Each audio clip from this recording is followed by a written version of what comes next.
Greetings, good morning. I've been watching and observing trotro drivers these days. So the trotro breaks down, trotro driver sits in his car, in his bus, orders the maid to drop. The passengers don't get out.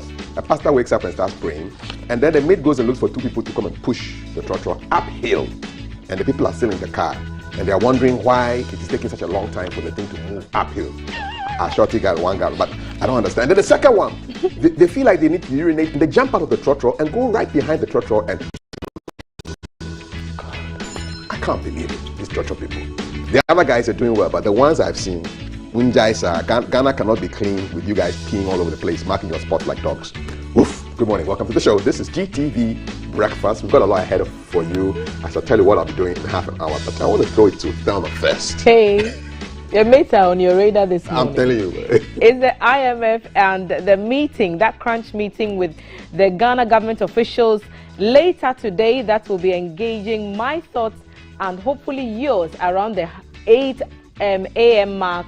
On the show this morning, Information Minister Kojo Nkrumah will be answering our questions and yours about what the next steps for Ghana are as we head into that meeting with the IMF, hoping to get a bailout program agreed. So that's what I'll be doing. And the Minerals Commission, of course, will be sitting with me. CEO Martin AC will be here and we'll be talking all things local and procurement. So stay with us. First, my name is Thelma Taki. Yes. Join us on our Facebook stream, Ghana Broadcasting Corporation. Hi guys, welcome to my side. Good morning. We're here to serve you breakfast. So on my side, on trends today, Circle is trending. Hashtag violence is trending. Violence with VAWULENCE. Violence is trending. Chado is trending. And Accra floods is still in the trends. Later on, I'll be sitting down with Lionel and we'll be unearthing his talents. That's somebody to look forward to. I mean, he's somebody new in the creative industry. So we're going to speak to him and find out what he has in store. And we are live on Facebook as the Ghana Broadcasting Corporation. More conversations coming up. Yes, indeed. 7 o'clock, we've got our sports news and 7:20 conversations with the KKD and Oscar Provençal.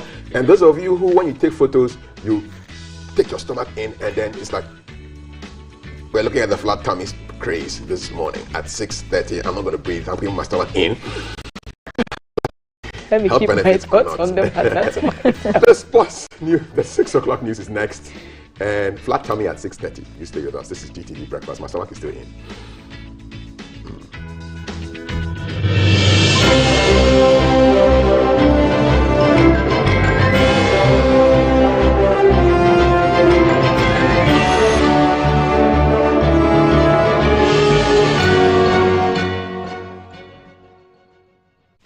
Good morning. Thank you for joining me on this side. It's GTV Breakfast News at 6 a.m. I am Melty Tisai Sadiq. We're streaming live on Facebook at the Ghana Broadcasting Corporation. Also on Twitter at GBC Online. On Instagram as well. You can check our posts. Leave your thoughts and comments across our social media platforms. We'll bring them to you. The news that is making headlines this morning. The National Labour Commission has asked teachers to return to the classrooms, though they are on an indefinite strike. The caucus in Parliament speaks on the teachers' strike. We'll bring you reports across the country as to how the strike is affecting teaching and learning. Cocoa farmers are appealing to government to add cocoa rows to the cocoa rows project that is under construction so that they can cut their goods to the market centers. Also on the international front, a man has killed 6 people in a gun attack. We'll bring that to you. We'll go to Burkina Faso in Africa as well. Let's start off with the construction of 500 million euro Manso-Huni Valley section of the Western Railway, which has officially started. Now, cutting the sword, President Akufo-Addo described it as the highest single investment for rail development post-Ghana's independence. President Nana Akufo-Addo said the project's completion period is 42 months.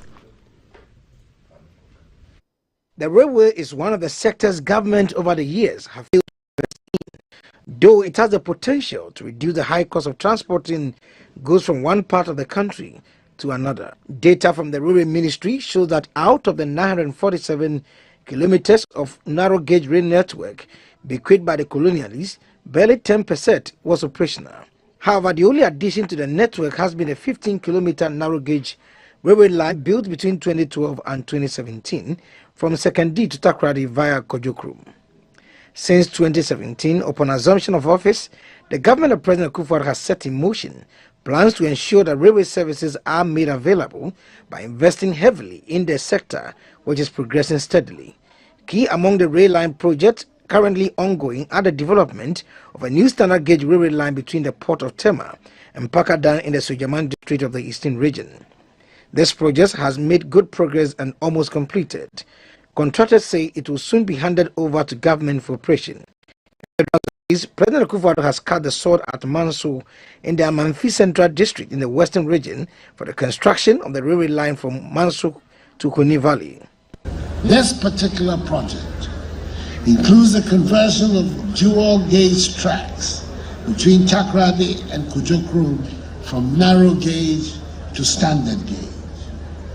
The construction of a new 8-kilometer standard gauge rail line within the Takrady port of the Takrady station, in order to have a continuous standard gauge connection from the port to the Nsuta bauxite mining site and other mines, will help facilitate the haulage and export of minerals. He said the development of the Western Railway Line is on course, with a 22-kilometer section of the line from Kujokrum to Manso proceeding steadily and scheduled for completion before the end of 2022. Government is committed to additional resources to complete the expansion of the new standard gauge rail network in the country, in line with the Railway Master Plan.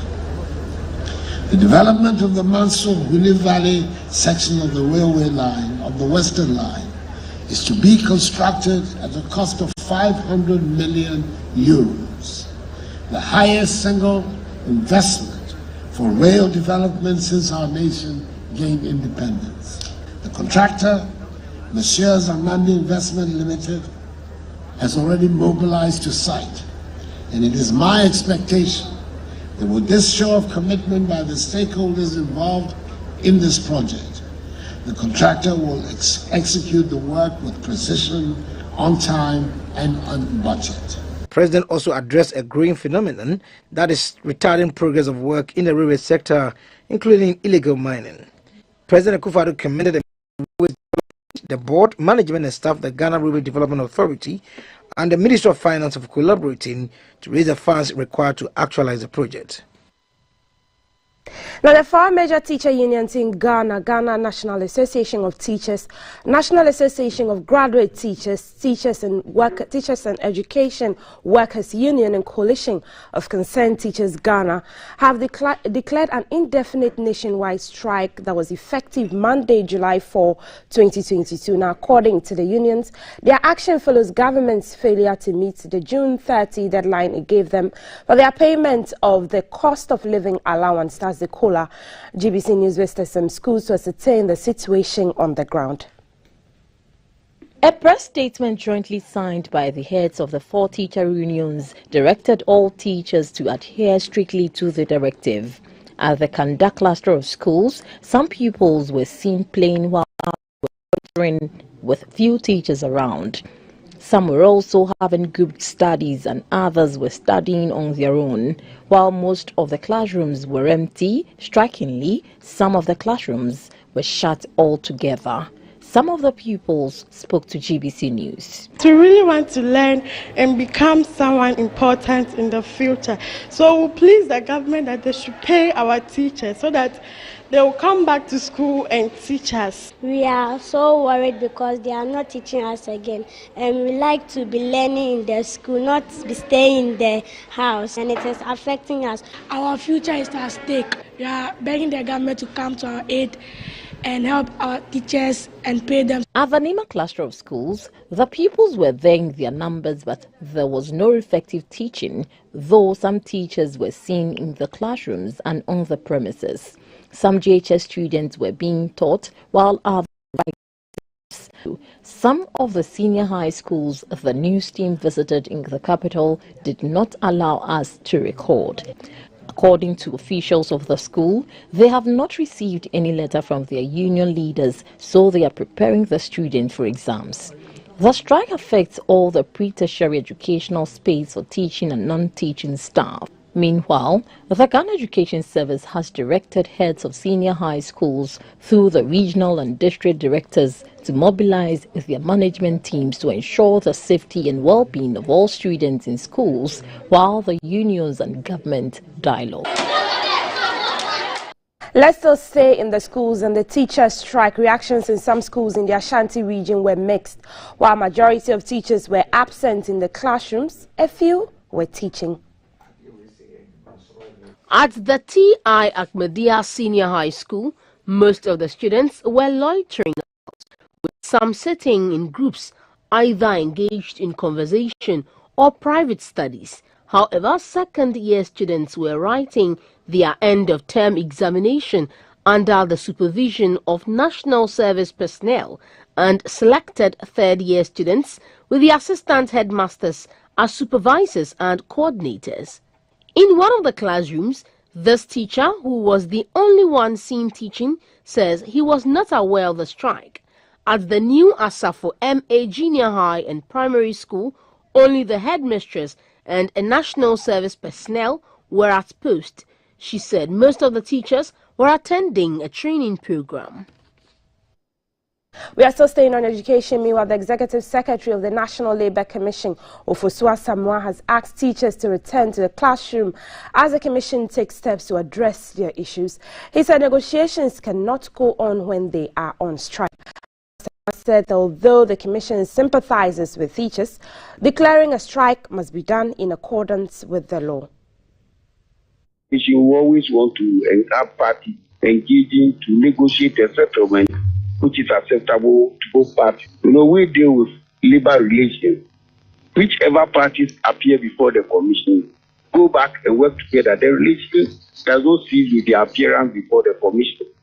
That is why we always take a soft stance and make sure that, yes, after all, it will always come. Well, conflict will always come because of the relation that we have. So that we are not taking a soft. That's how we are moving. We always encourage that parties try and settle amicably. I mean, the hard times are known to everybody. It's not the teachers alone. Except that government will also have its own problem, but it is not for me to talk for government. So we sympathize with them. They have caused, but except that it should be done within them. Yes, go and negotiate for better conditions of service for the cooler, which you have right to do. Let's move to agriculture and road infrastructure. And residents in and around Aboda in the Tano South municipality of the Ahafo region are asking the government to repair the 3 collapsed bridges linking their cocoa farming community to the surrounding communities. The residents complain that loads of foodstuff and cash crops still remain on farms waiting to be cutted because the farms are now inaccessible. The 3 dilapidated bridges on River Kwesu were washed away when the river overflowed its banks due to torrential rains. From Bono East, Samuel Ayama tells us more.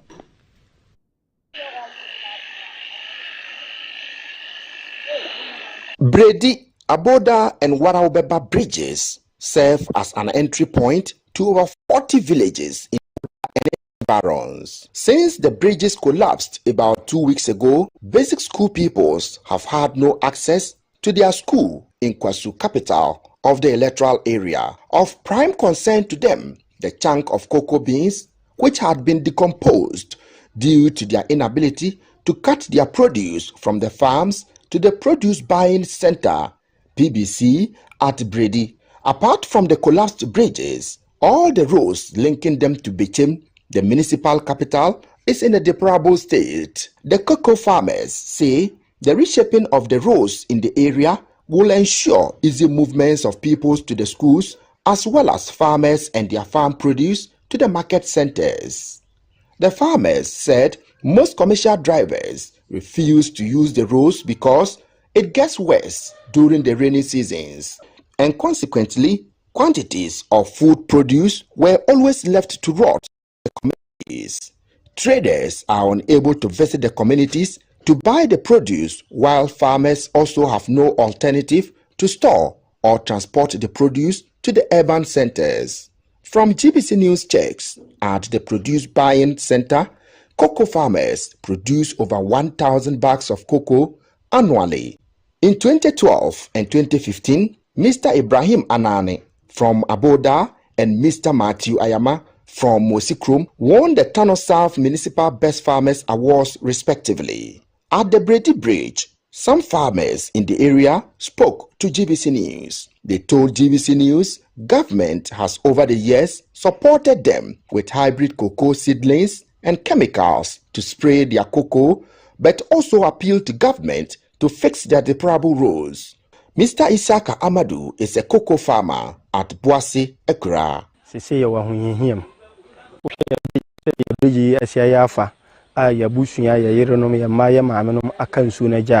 Omuntimin cross nsuno nkola ntimin cross bridge emba school maame fo ntimin cross embadwa na abusuafo dodo na so wonsuo na ja ahokyere kese pa ne wo imposo obi yare mpo wonsuo na ja kwanya wo befa so a wo yade ni betwa nsuo na abepe na yare sama no ebeye din ese kokokura wo kura kwanya wo befa so wo betwa nsuo kura edin. Others said the cost of transportation had significantly increased due to the state of the bridges. Mbanko suku birikini ina bubu ye kuyafo ye de no mabadwa sese ye ntimi mfa mbadwa bie nti ye sira ban so mahwe. Away from the farms, let's go back to education, but this time let's go to Parliament, where the minority caucus in Parliament is asking the government to take pragmatic measures to address the concerns of teachers currently striking over cost of living allowance.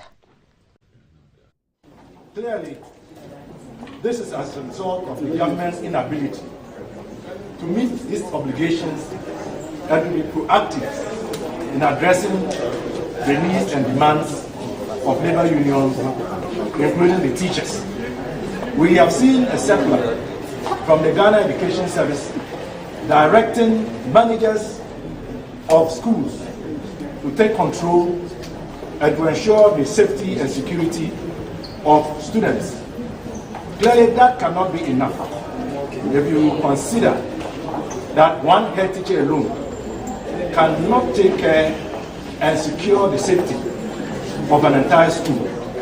So we want to urge government to immediately address the concerns of the teachers so that they can go back to the classroom without any further delay. If this goes on beyond 2 to 3 days, it will be advisable for the GES to direct that the schools be closed down for the safety and security of the students. But ultimately, government bears the responsibility of ensuring that the needful is done.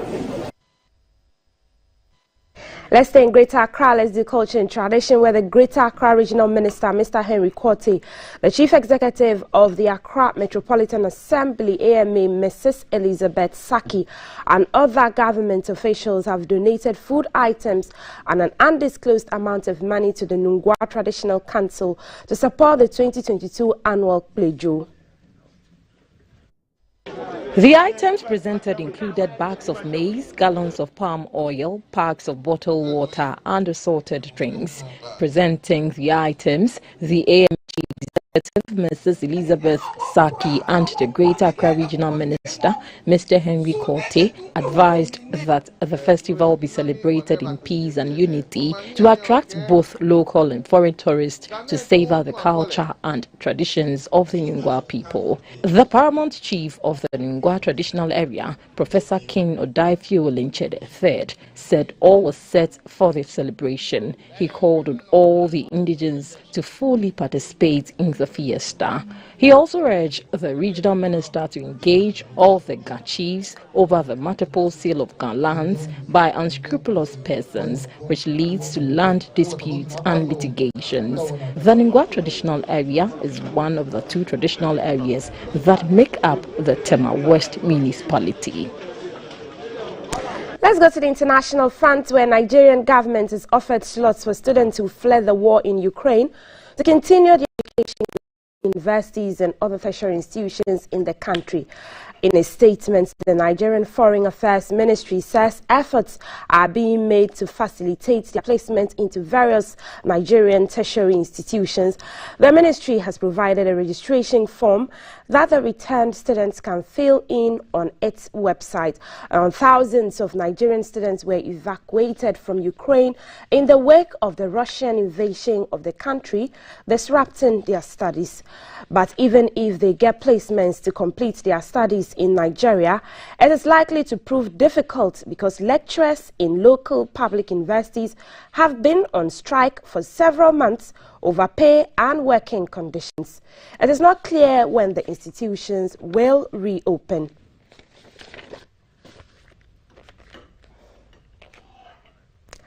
Let's go to Burkina Faso, where armed attackers have killed at least 22 civilians in West Burkina Faso.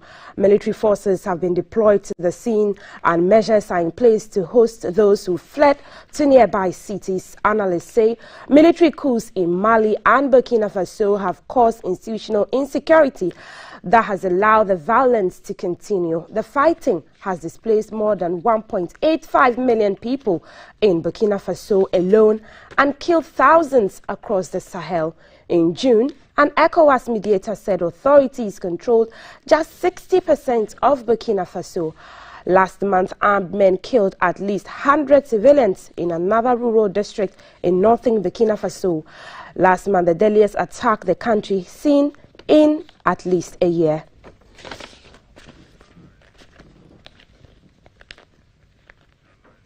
Let's go to the United States, where U.S. police have arrested a suspect after 6 people were killed in a mass shooting at an Independence Day parade in Highland Park, Illinois. Robert E. Crimo III, who is 22, was detained after a brief chase. Now, the gunman climbed onto a roof, shooting randomly at spectators using a high-powered rifle. It is the latest mass shooting to hit the U.S., as there has been one in every week of 2022. President Joe Biden said he was, quote, shocked, unquote, by the violence. The gunman opened fire at a parade near the city of Chicago at around 10:15 local time, just a few meters after it began. The event was scheduled to include floats, marching bands, and community entertainment as part of the city's Independence Day celebrations. But what should have been one of the happiest days of the year quickly turned to panic, with pushchairs, purses, and lawn chairs left discarded as crowds fled from the scene.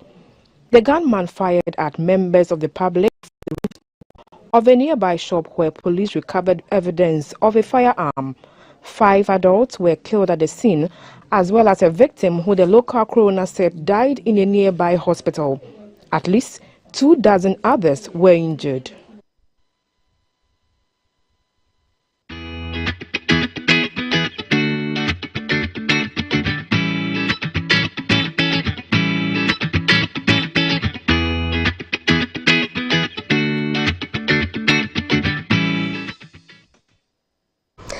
It's mid-working week. It's time for us to get our weather update, and our favorite forecaster, Felicia Hafianyo, who is the head of Central Analysis and Forecasting, joins us on the phone lines. Good morning, Felicity. Good morning, Maltiti. How is the weather looking like today? Yesterday, we did experience some showers. I heard some flights had to be postponed due to the weather conditions. How is today, Wednesday, going to be looking like? Can we fly to town as well? Thank you so much. Yes, for those that will be flying to Kumasi, Takrady, yes, they can fly this morning. All right. And the sky is open for them. Great. In terms of the weather, we are expecting cloudy weather over most portions of the country. And then we have some slight rain over those of us over Aksim and Takrady. We are expecting a thunder and rain clouds are transversing over the north, and it's pushing towards those over Wa, those over Damango, those over Yendi, Tamale, Bole, and part of Sunyani is also likely to have some rain this morning.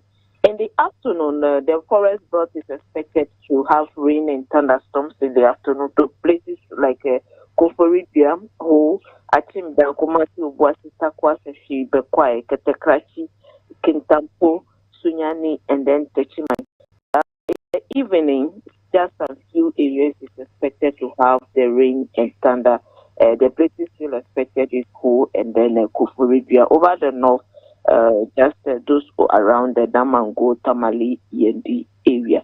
In terms of the sea, the state is still rough. We are having some rain patches over the sea, which is also moving westward. So fisher folks, they can go for fishing, but then they just have to do it with caution. For the Volta Lake, this morning is pretty cool for them to do their fishing activities, but then by afternoon, you're expecting some rainstorm, which is moving from Cameroon into Nigeria. We're expecting it to move and then engulf their area.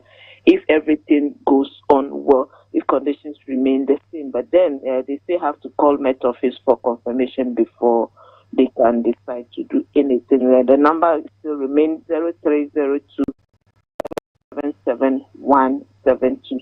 They should ask that they want to stick to the duty forecaster and find out if there is any approaching storm over the Volta Lake.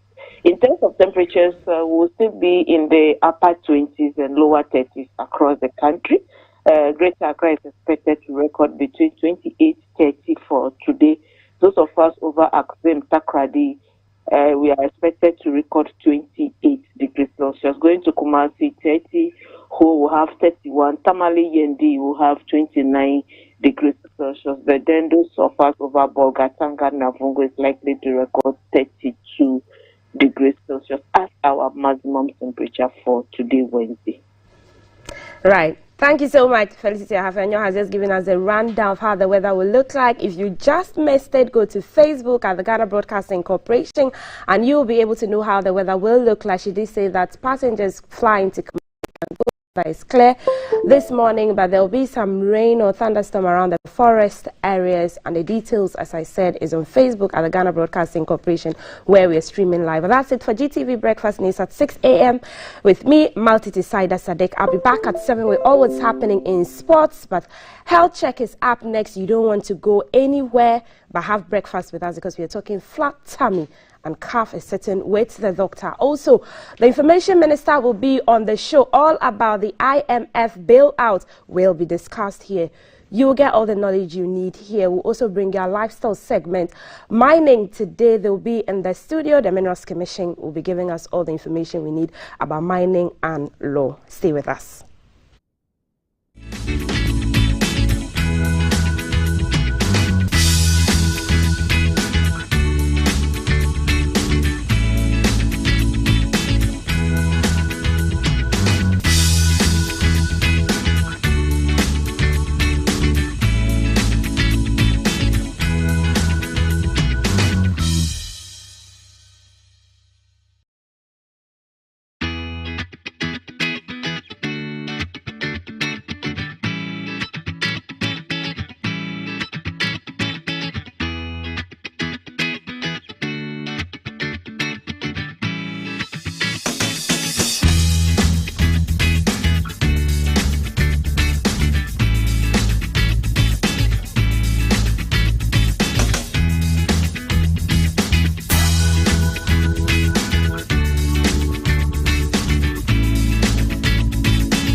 Are you ready for some mental? So my guest, who I'm going to be speaking to on flat tummies, started doing surgeries in 1993. So this is 29 years. At the height of his career, he was doing like 10 surgeries a week. Now he does 2. But that's a lot of surgeries. Do the mathematics and see. It's a lot of surgeries. He's a consultant plastic surgeon and chairman and lead surgeon at the Foundation. He is the ultimate winner of the MTN Hero of Change Season 1 in 2013, and formerly was with 37 Military Hospital, where he did that huge number of surgeries, plastic surgeries. And he's a founder of the Plastic Surgery and Burns Unit at the 37 Military Hospital. We're here to talk about flat tummies and the health benefits or the health effects. And you can follow him on Instagram as well, Dr_Curves. So go to Instagram right now, look for Dr. Dr_Curves and see the work he's been doing in that field. My guest is Dr. Kwame Abrokwa Yenchira. Good morning, Doc. Good to see you. Good morning. Been quite a long time. A long time. How are you? Right, thank you. Awesome. When we said we were coming to be doing this, we were discussing this topic. A lot of people were very interested, and we had nice behind the scenes conversations full of passion and energy. And it appears that it's a craze now, and no matter the body shape and size, most women, and I think some men too now, also want to have that kind of sexy flat tummy, which is considered attractive. Can everybody get a flat tummy? Definitely. Everybody can? Yes, everybody can. Okay. So there's hope for all. Yes.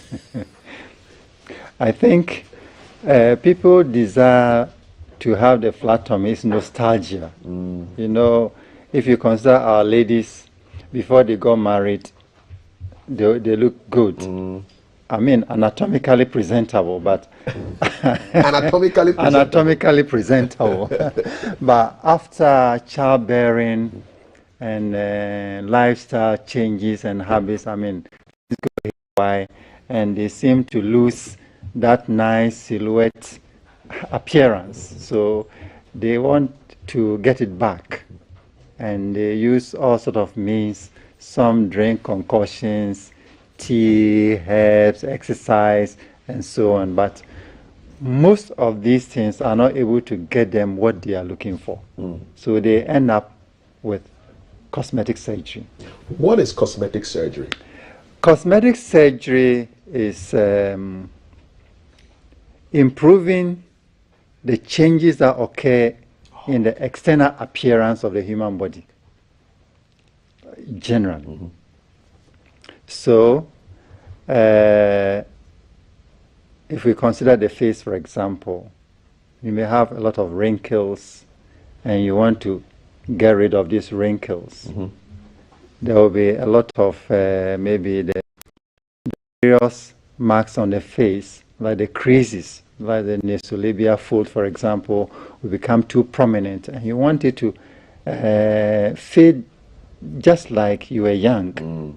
So there are other areas too one would like to work on, like your tummy, and most of the work hovers around the tummy and the breast, for example. Tummy and breast. Those tummy are and breast, areas. Yes. So you want to use surgery to enhance your appearance, almost like Photoshop the body, but in real life. Yes. Okay. We went out into the streets of town to ask people questions centered around the flat tummies. Okay.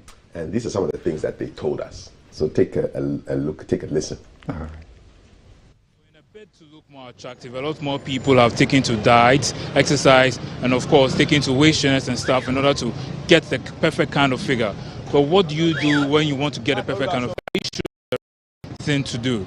So this time around, we are here at the Tiptoe Lane and Circle to find out people's opinion as to whether they prefer people with flat tummies or whether, if indeed somebody has a big tummy, if it bothers them or not. So at the risk of not body shaming anyone, we are just here to find out their opinions.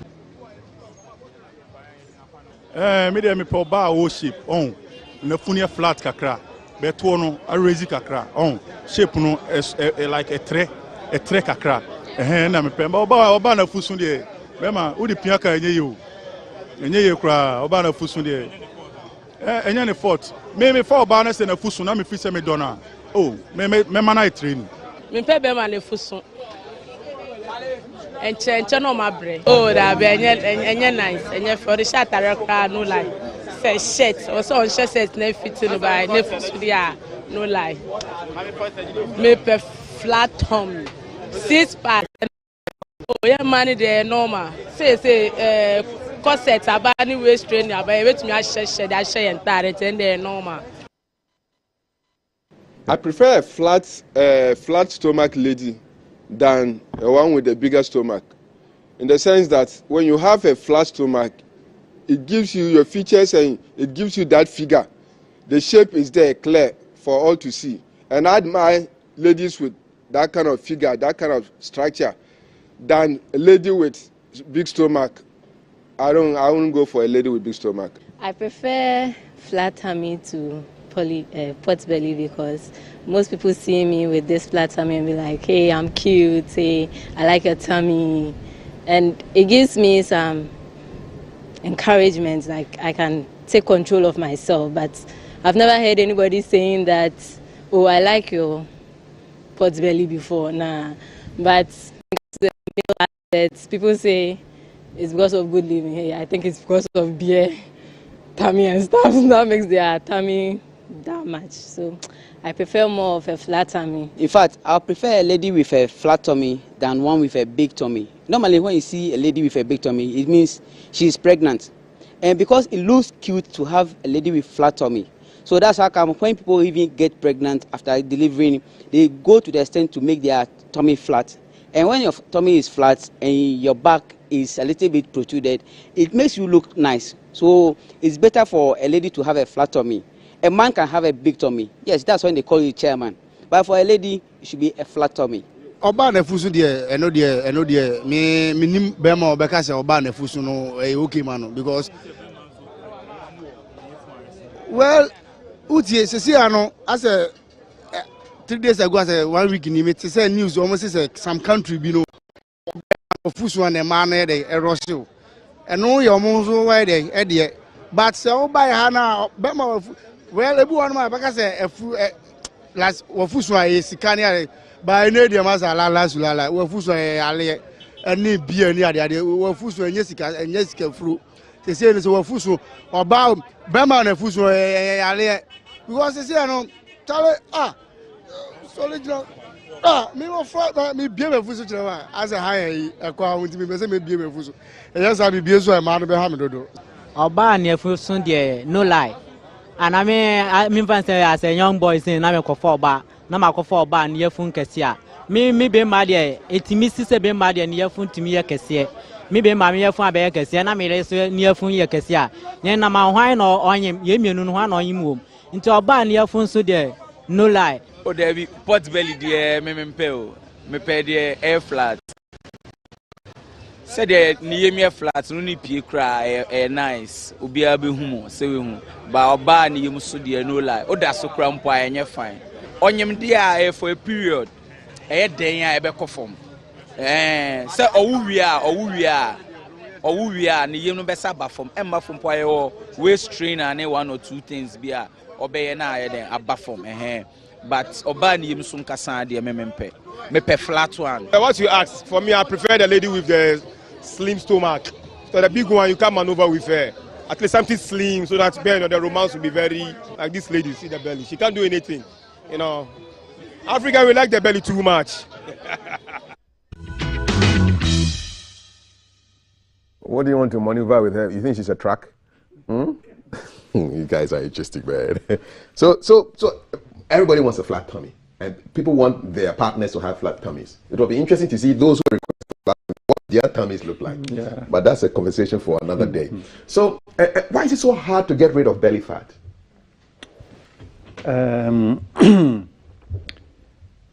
I think it is natural or physiological. Now, when let's say when you eat,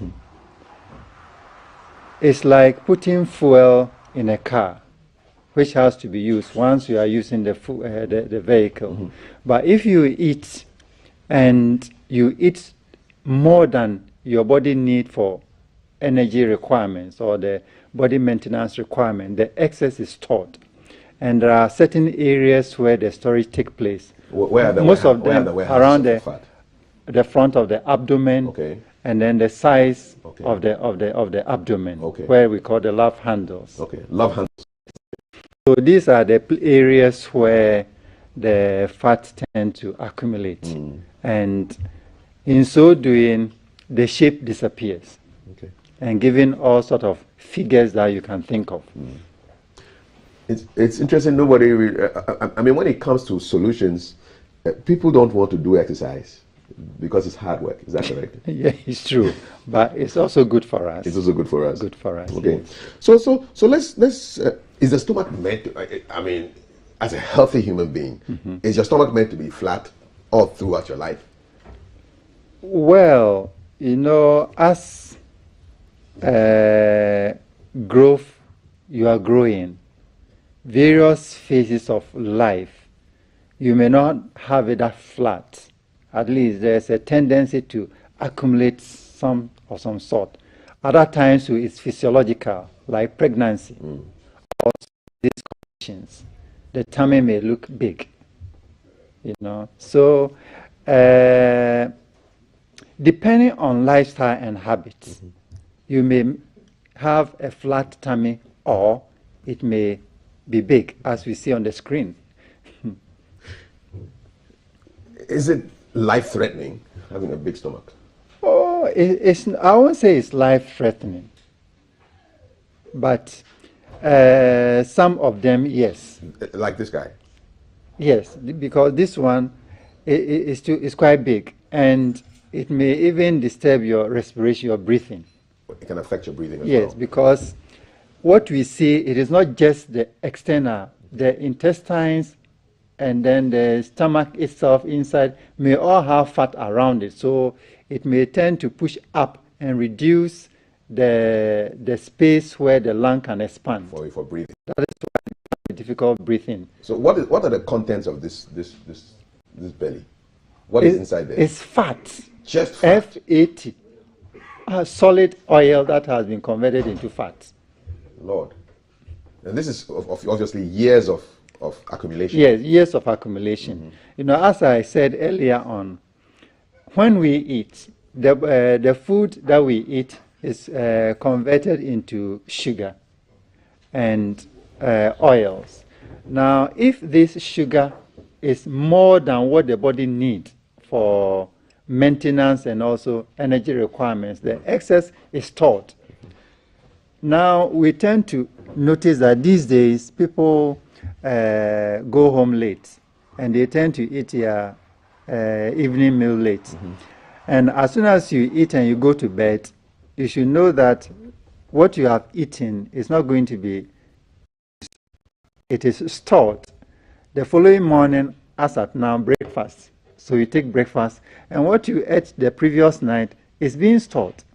So the breakfast and the lunch, you use it whilst you are alert, awake, and then moving, going around. But the evening one, if it's not taken early, maybe around 5 p.m. or earlier, and then as soon as you finish eating, you go to bed, it continues accumulating.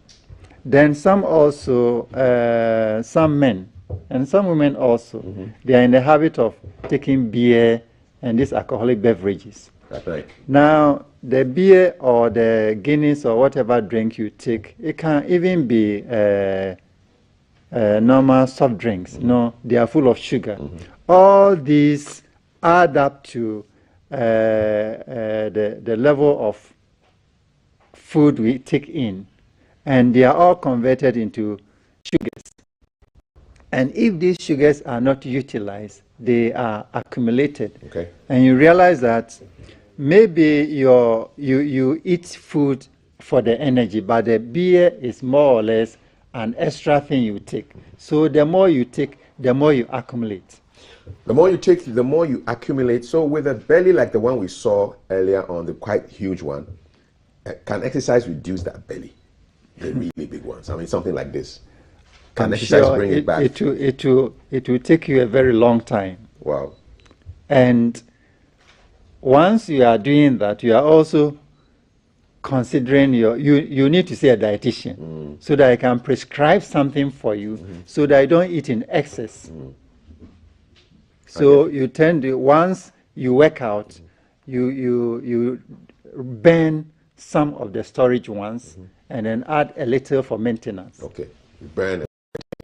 So let's now switch to cosmetic surgery. Maybe the person has tried, they've tried the diet, they've tried the exercise, it hasn't worked, and now they decide it's time for some medical intervention. How does it work? What are the things you look out for before you decide to go into, take the person under the knife literally and then cut away the fat? Right, thank you. First, you must ensure that the person is very healthy and fit for the procedure. So when the person will present in the clinic, you will interview and know whether there are medical conditions or not.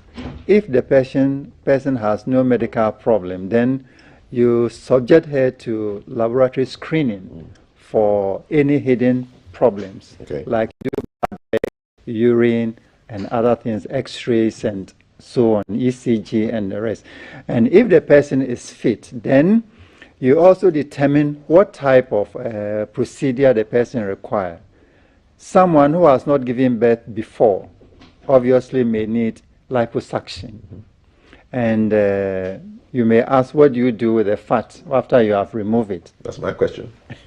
So what you do is, it depends on the person's desire. Maybe he wants to expand the hip, make the hip wider, and also make the back, as we saw in the people in the street talking, want the back to be a bit out. Yes. So that's a back lift. Now, there are other times... So what, you can migrate the fat from the stomach and then deposit it around the hips? Around the hip or the butt. Oh, okay. Or the buttock. So you're just basically recycling the fat? It's just like a sculptor. Reassignment? Yes. Okay. Just the sculptor doing his work. Okay. So you remove from one place and dump at another place to give a more pleasing effect. Okay. Now, the second part to the question you asked, for those who have given birth before, it is not only the tummy that is large, but the front of the abdomen has a muscle, and that's the pec muscles. And the pec muscles are more or less together. But pregnancy tries to separate them, so there's a gap that comes between them and create the impression that the tummy is big. But rather, it's not so big, but because the pec muscles are wide open, it gave that impression. So the other procedure we do is called tummy tuck or abdominoplasty. Now you bring the muscles back together by sewing them. You stitch together. Is that what we're seeing now? What kind of procedure was this one? Yeah, what we see now, this was just a simple liposuction. Liposuction. Where this one is a tummy tuck. Tummy tuck. So what happened? In the tummy tuck, as I explained, you bring the pec muscles together in the midline, and then you trim the excess skin. The lower abdomen, there will be excess, so you trim that one off. And this is the same person? The before? Yeah, the before and the after. Yes, same person? The same person. How long did this procedure take?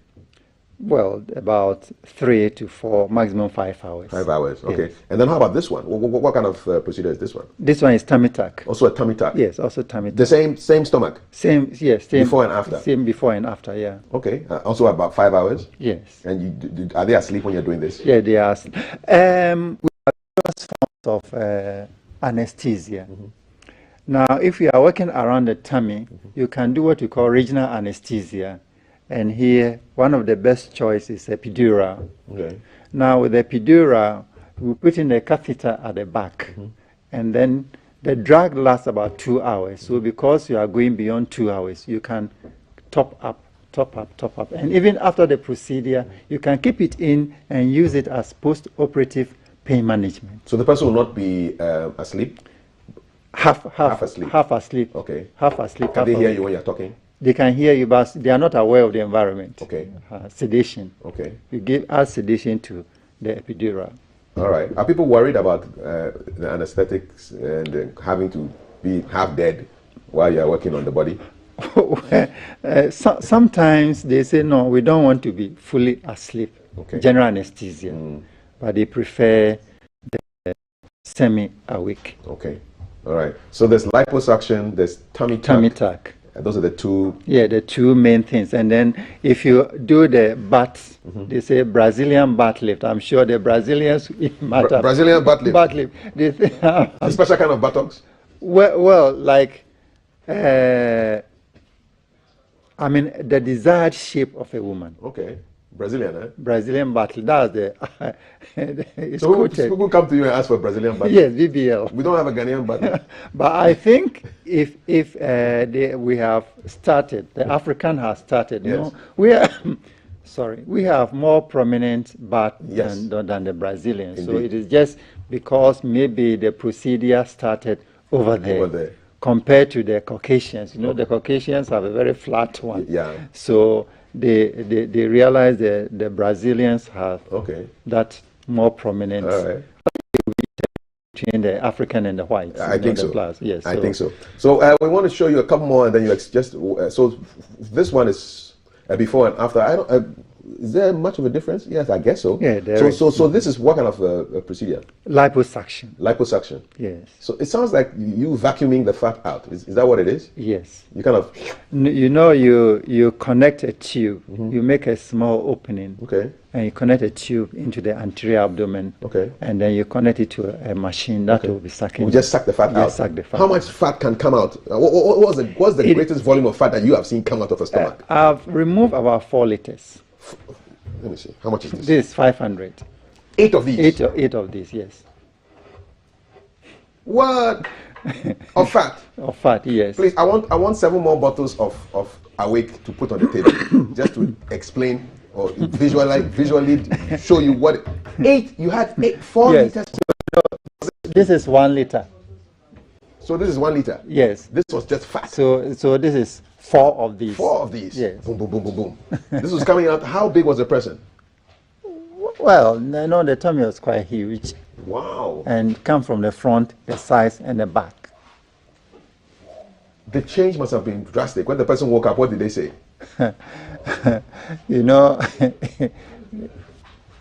They feel good, and they look good, and then they keep sending me. These days, they have the luxury of taking videos. They will send you videos and then be dancing to show that they look very good. They'll be dancing? Yeah, of course. Some will even post it to their Facebook page and their Instagram pages. Amazing. And some TikTok. Oh, they go and dance on TikTok. Yeah, they dance. Telling that, hey, this is what I got. Yeah. Okay. What are the risks of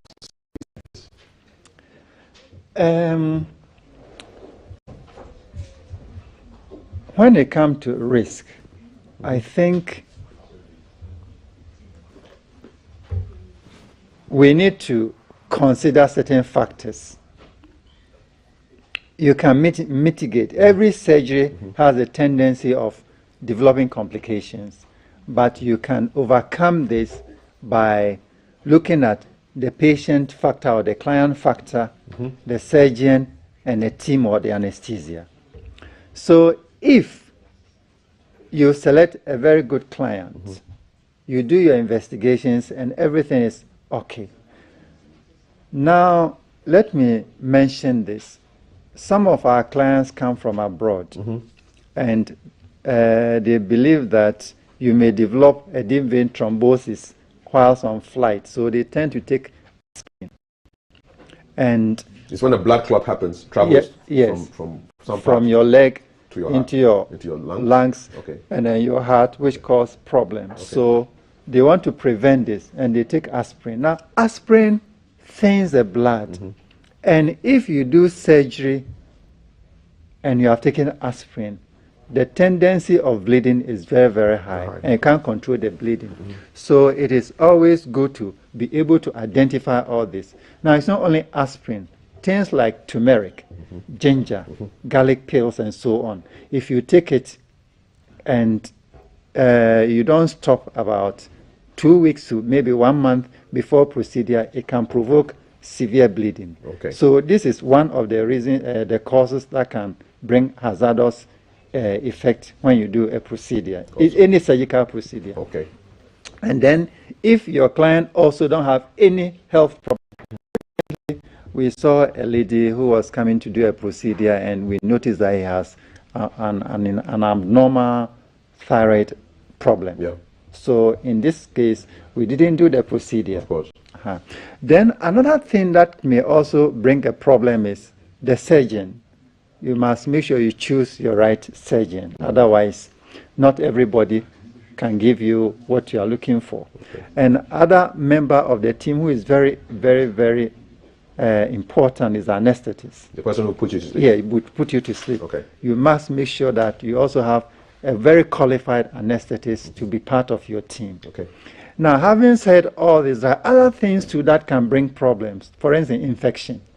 So you must preempt and prevent it by giving antibiotic before the procedure. And also, we make very small holes. Make sure you close and seal them. We have some agents we use to seal it so that you cut off infection from the outside entering. Once you are able to do this, then safety is guaranteed. All right. We're talking cosmetic surgery with Dr. Brokwa Yenchua. We got your messages coming on 05555561034. Thelma, quick messages? Yes, a few on the screen right now. Thank you for sending them to us. These are people's thoughts and not the thoughts of GBC. FY Women's Gold asking a question. Sebusia Mache, please ask Doc if it is advisable for a mother to have her tummy tucked if she has no plans of giving birth again. So does the tummy tuck affect fertility? And is it advisable for someone who says no more kids to have a tummy tuck? Well, fertility and tummy tuck are independent. They are not linked. So even if you have no children, you can decide to have a tummy tuck and yes, still be able to safe pregnancy. I've had clients who did tummy tuck and became pregnant. Okay. So, you see, the procedures we are talking of does not affect your reproductive organs, either the ovaries or your womb. It is external. It's external work we do. Testes are not affected? No, please. Okay. So it doesn't matter if you have no plans of having more children. You can still go ahead and have the procedure. But ideally, it's good for those who have finished their kids. Okay, ideally. Because the indication for someone who have not had a kid for tummy tuck is very rare. Usually, they are indicated for liposuction. Right. So, Efwa, there's your answer. Kav, good morning. What causes a big tummy? He said it, but he must repeat. Mine is big, and he must advise what to do. And he goes on to ask, so, if it's fat, what will you do to burn it, and how many months will it take? What will you use to burn it? Alexander is asking. So, there are a number of ways, and the doctor has talked about some of them. So, my say would be go back to our Facebook stream, Ghana Broadcasting Corporation, watch the interview again because it's there ad infinitum. We'll never delete. And you can always go back and refresh your memories. I'm guessing that would be all for this morning. Someone is asking us to invite the Food and Drugs Board to the show to answer questions on how to register products. And I would still stay here, and if you have any more, I will read them out. Back to you, Kav and the doc. Thank you. Quick ones before we run out. After surgery, are there any foods that you should not be eating after you've done your liposuction or your tummy tuck? You can eat any food, but then the best thing is to see a dietitian so that he will prescribe the quantities you have to eat. It is the quantity of food we eat that will take you back to your All right. And also you add exercises. Add exercise to it. Yes. I don't see any scars. I see the before, after. I don't see any evidence of any surgery having You know, the hallmark of a plastic surgeon is to hide scars or incisions. Now, the tummy tuck though the incision can be long, but it is put under the bikini line or under your panty line. Oh. So you wear your panty and nobody, it's not visible. That's a smart one there. And then for the liposuction one, is an incision of about 5 millimeters. 5 millimeters is very, very small. And they are placed in areas where it's not visible. Okay. Price range for these surgeries? Lower and upper limit? Minimum about 20,000 and highest about 40, 45, thereabout. Thank you so much. Dr. Kwame Abrokwa Yenchire is a consultant plastic surgeon and chairman and lead foundation. You've educated us a lot on cosmetic surgery, tummy tucks, liposuction, and all of that. I still can't wrap my mind around the fact that he once did an operation which took out 4 liters of fat from a stomach. We learn new things every day. Here comes the lady with the spots, and she's going to be talking to us. Yeah, quickly before we go. Yes. Yeah, before we go, maybe there are people who might be interested in looking for me. Yes. You might visit me on Instagram, Dr_Kevs. Dr. Kevs. Yes. One time. Or our office number. Okay. 055 399 8989. 055 399 8989. A very aesthetically pleasing telephone number. Yes. Thank you very much. For you to grasp it. To grasp it and do your thing with it. Dr. Kevs, right here on this show. Here comes Mal Titi with the sports news. Don't go anywhere.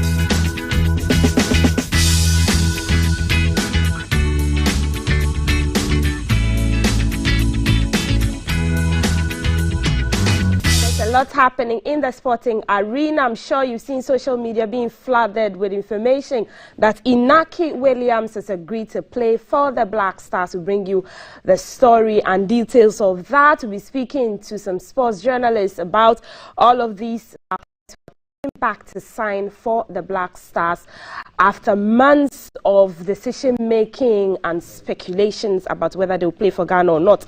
Well, the FA president has also confirmed that more players will be signing for the Black Stars. Also, we'll be looking at some transfer news. We'll do some tennis as well.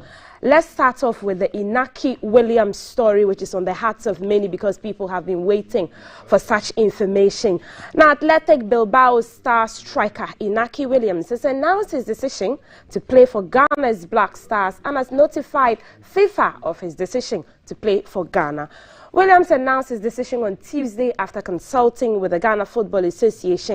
The 27-year-old, who was born in Spain to Ghanaian parents, had previously decided to play for a European country and had made one appearance. However, because it was a friendly against Bosnia and Herzegovina in 2016, he was free to play for Ghana.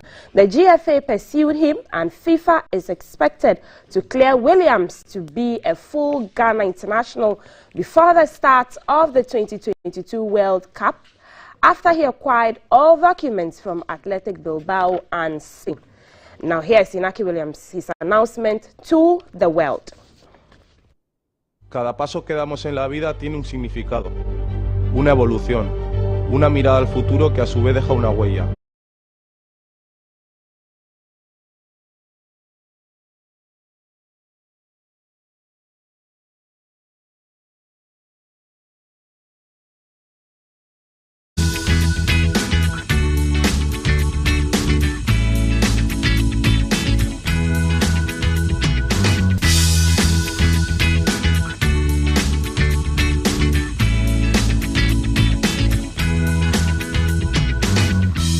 Honor Stars was signing to play for the Black Stars. Meanwhile, Ghana FA President Ketu Kreku has confirmed that more players, including German youth players Stephen Ambrosio, Patrick Pfeiffer and Ransford Yeboah, have all switched nationalities to be available for call-ups into the senior national team, the Black Stars.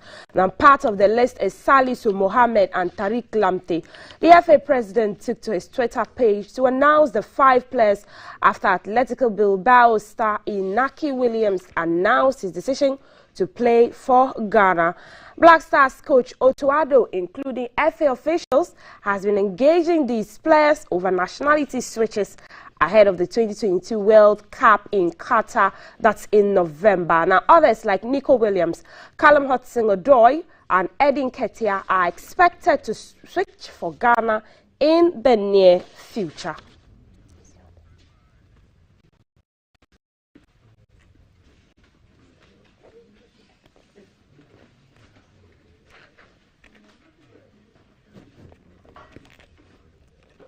The story is still hot, and before it goes off in the cinders, we want to talk about it and generate conversation. Let's go to the phone lines and speak to a sports journalist, Kwame Jumo Ejiman, on the latest announcement from the Atletico Bilbao's Inaki Williams. Hello, good morning, Ejiman. Good morning. I hope you're well. By God's grace, we're doing well. Right. Yesterday, we were hearing news about age cheating and all of that in the Women's League. But some good news for the Black Stars. You will say a month after the Williams brothers visited Ghana, remember, the expected results happened yesterday. Inaki Williams has finally announced his decision to play for the Black Stars. What are your initial impressions? Well, and it looks like there might be more. Because yesterday was quite surprising for a number of people with the names that we saw. Yes, we know some of these players are being pursued. Some have been in town to do a paperwork or two. So some of them were probably not too surprising. But with a long list that we did see coming on the Facebook of the FA boss, you just never know how many more people may be readily available. I know that, and I can understand why there are a lot of people who are saying that these guys are opportunists and all of that. They had earlier opportunities to have played for the senior national team. But when maybe, just maybe, they didn't get a reckoning for the countries of their birth, they are now looking at playing for the Black Stars now that we have qualified for the World Cup. But this is the thing, especially when we decide to concentrate on someone like Inaki Williams. The lad barely gets injured. In the last 7 or 8 years, I'm not sure there is any player anywhere in the world who has played more league matches than him. Any player anywhere in the world. He barely gets injured. And he's always playing all the 38 matches of Atletico Bilbao every season. Now, add to that, I mean, when you look at Ghanaian players, when it comes to goal scoring, outside the shores of Ghana, of course, we at the moment, apart from the period where we had, Samoajan doing his thing, in the last, 10 plus years, we barely had a player who has scored consistently or has scored more than 10, 11, 12 goals in any major European league. Right. We barely have that. And when you look at the team now, with the greatest respect to the lads who are there, goal scoring appears to be a very, very, very big challenge. Now, when you're bringing in someone who has a fairly decent resume, he doesn't play for any of the top 3 or 4 or 5 in Spain, but has a fairly decent resume that can guarantee you a certain number of goals, which you would need when you play at an international competition. Maybe, just maybe, that helps. That's why the FA boss has convinced him to play for Ghana. So this is what Inaki is bringing to the table. But you say it's good news that the controversial Salisu has agreed to play for the Black Stars as well. I mean, what's with all the hesitancy that we are seeing happening? Is it still good news that these guys are deciding to play for Ghana at the end of the day? I guess the long and short is that we want to go to the World Cup with our best. So we want to go to the World Cup with quality. Now, if you look at our group, for example, where we are coming up against Portugal, Uruguay, and South Korea, it looks like a pretty tough group. And like I said, if you look at the materials that we use in the qualifiers, the materials we use in the playoff, some of these guys, to be fair, maybe a little of an upgrade of some of the players that we saw. But this is the thing, we haven't seen them play for the national team. We don't know how quickly they are going to gel and how they are going to perform. Yes, we've seen them at the club level, but it's one thing performing at the club level. It's another thing when you perform for your national team. Right. Would you say that we are dropping people to keep these star players in our camp or in the squad, or they will get enough play time on the field, because it's now 26 players, looking at the plethora of players that we are putting together for the World Cup?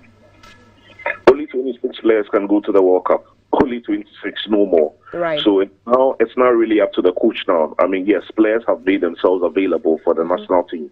As to whether he's going to be calling them to play for the World Cup, well, I'm not sure if he didn't convince them that they were good enough to play for us at the World Cup, then they would have signed anyway. So you just get the feeling that most of these new guys are likely to go to Qatar unless they get injured or something. But of course, it will be up to the coach, Otuado, and his team to decide who is going to be on the plane to Qatar. Right. We'll leave it there. Thank you. Kwame Jiman is a sports journalist with GTV. We've just been having a conversation about Inaki Williams agreeing to play for the Black Stars going into Qatar 2022, and all the other players that the FA is saying are signing up to play for the Black Stars, regardless of all the hesitancy we're seeing early on. WAFCON 2022 is still ongoing, and let's move to that. In the ongoing Women's Africa Cup of Nations, host Morocco beat 10-member Uganda 3-1 on Tuesday evening to proceed to the next round of the competition. The evening went from bad to worse for the Crested Cranes as Kumuntale turned from hero to zero after being red-carded with 8 minutes remaining on the clock. That numerical disadvantage proved an advantage for the Moroccans, who made it 3-1 with Chislin Chibak on target in the 84th minute after a long-standing 2-1 lead.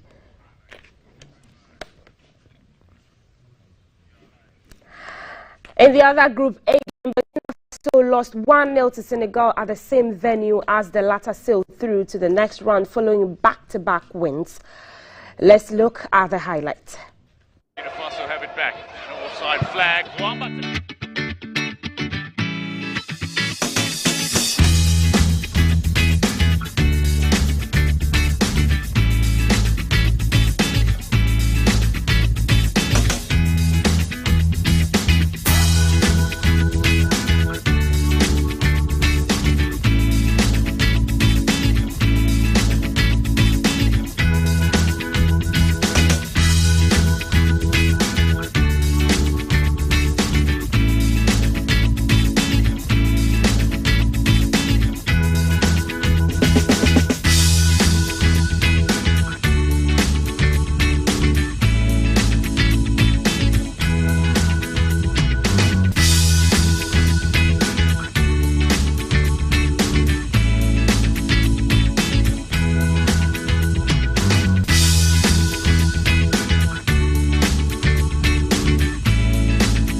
games you should look forward to, the WAFCON fixtures. Zambia versus Tunisia will come on, and our neighbors Togo will meet Cameroon in a classical one as well. Do watch it on GTV Sports Plus. We're bringing you all these games as we usually do, and we'll bring you the discussions happening around them. Let's move to transfer news and look at what's happening in the Manchester United camp. Tyrell Malacia has become the first signing of Eric Ten Hag's Manchester United reign after the left back completed a £14.7 million move from Feyenoord. The 22-year-old has signed a 4-year contract at Old Trafford with the option to extend for a further year. United agreed a package with the Eredivisie side last week worth around an initial £13 million with a further £1.7 million in add-ons and a potential sell-on clause. Now, United accelerated their interest in the Netherlands international in a tough competition from French club Lyon.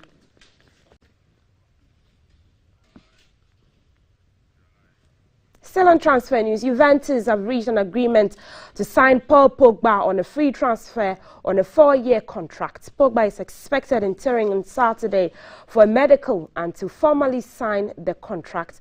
Pogba left Manchester United at the end of his contract last month, and the move to Juventus would mark a return to a club where Pogba spent 4 years with before rejoining United in 2016.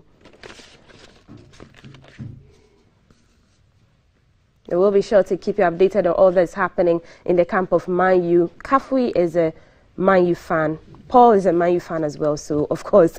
Still on transfer news, Christophe Galtier has been named Paris Saint-Germain manager following the exit of Mauricio Pochettino. Galtier has signed until the summer of 2024. He left Nice last month after guiding them to 5th in Ligue 1 and a runner-up finish in the French Cup last season. Now, the 55-year-old is PSG's 7th coach since the Qatari takeover of the club in 2011. He resigned after leading Lille to that unexpected title success in May 2021. Before spending 12 months at Nice, Pochettino leaves PSG after just 18 months in charge, having guided them to a record equaling 10th French title last season, his first league success as a manager. Let's do some tennis now. British #1 Cameron Norrie has reached the semi-finals of Wimbledon for the first time after an epic 5-set victory over David Goffin. The 26-year-old prevailed 3-6, 7-5, 2-6, 6-3. Set up a semi-final clash with the defending champion Novak Djokovic, who rallied from 2 sets down to beat Jannik Sinner.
That's it for multi-discipline.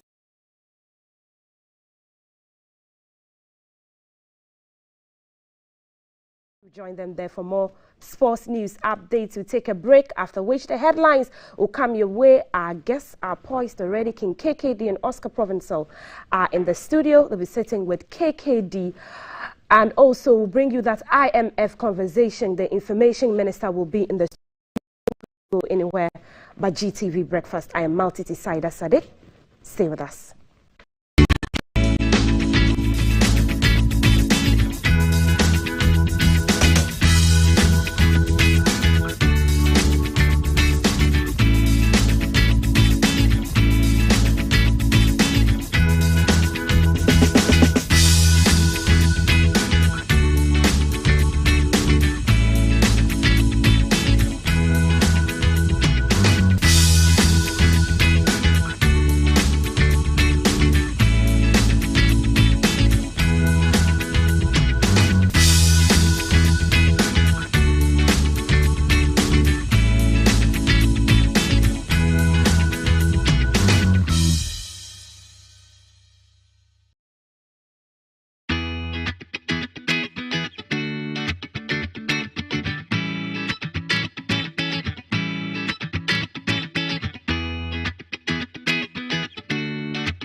Hi, welcome. And this is GTV Breakfast. Still to come, it's a conversation that Thelma will be having with the Information Minister, Mr. Kojo Oppong Nkrumah. We're looking at the IMF bailout, the likely conditionalities and matters arising.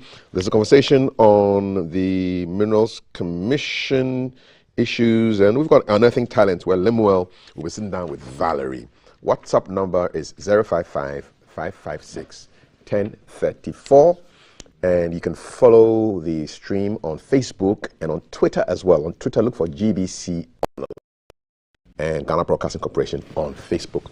Instagram too has pictures and videos, as well as TikTok. We're everywhere, you know. And my guests are seated, ready to do justice to the topics that we have and to express their opinions. Oscar Provençal, actor, and King Kwesi Che Dakwa, media brands and culture expert, are my guests this morning. Gentlemen, it's so good to see you. Very good to see you too. I look forward to love your jacket. Well. Thank you very much. You know what that cloth, that design is called? It's called Bogolon. Bogolon. Bogolon. It's actually made with mud cloth. Okay. Mali? Mud cloth. Okay. Mali, Senegal, okay. yeah. Bogolon. I've learned something new today. Thank you very much. Kwesi, what's on your heart this morning? What do you want to express your feelings? What do you want to, if possible, rant about? Clear the cobwebs in your mind. I'm just angry that we bastardize the people that we are going to for guidance and assistance. It's important for all of us in every sphere of life to understand that we don't know it all. We may be exceedingly brilliant at some particular task, but we never know it all.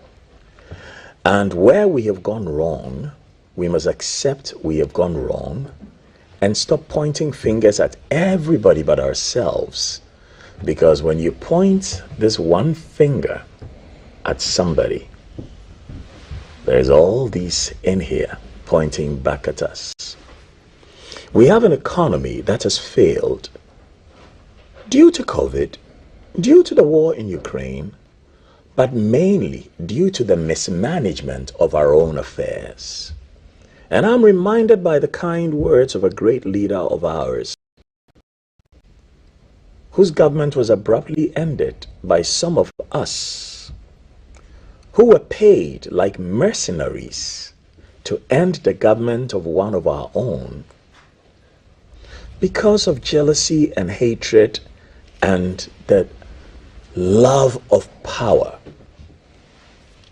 His words said, we are capable of managing our own affairs. We must remember that on one hand, you can manage your affairs, but on the other, you can mismanage your affairs. I, as a citizen of Ghana, consider myself first and foremost not even a Ghanaian, an African first. Because this whole construct called Ghana, Nigeria, Togo, Benin, La Côte d'Ivoire, South Africa, this construct is something that some foreigners sat at a table and divided our country into. So my pride is first and foremost as an African. And after that, as an Adansi and Ashanti, Ghana comes third down the line.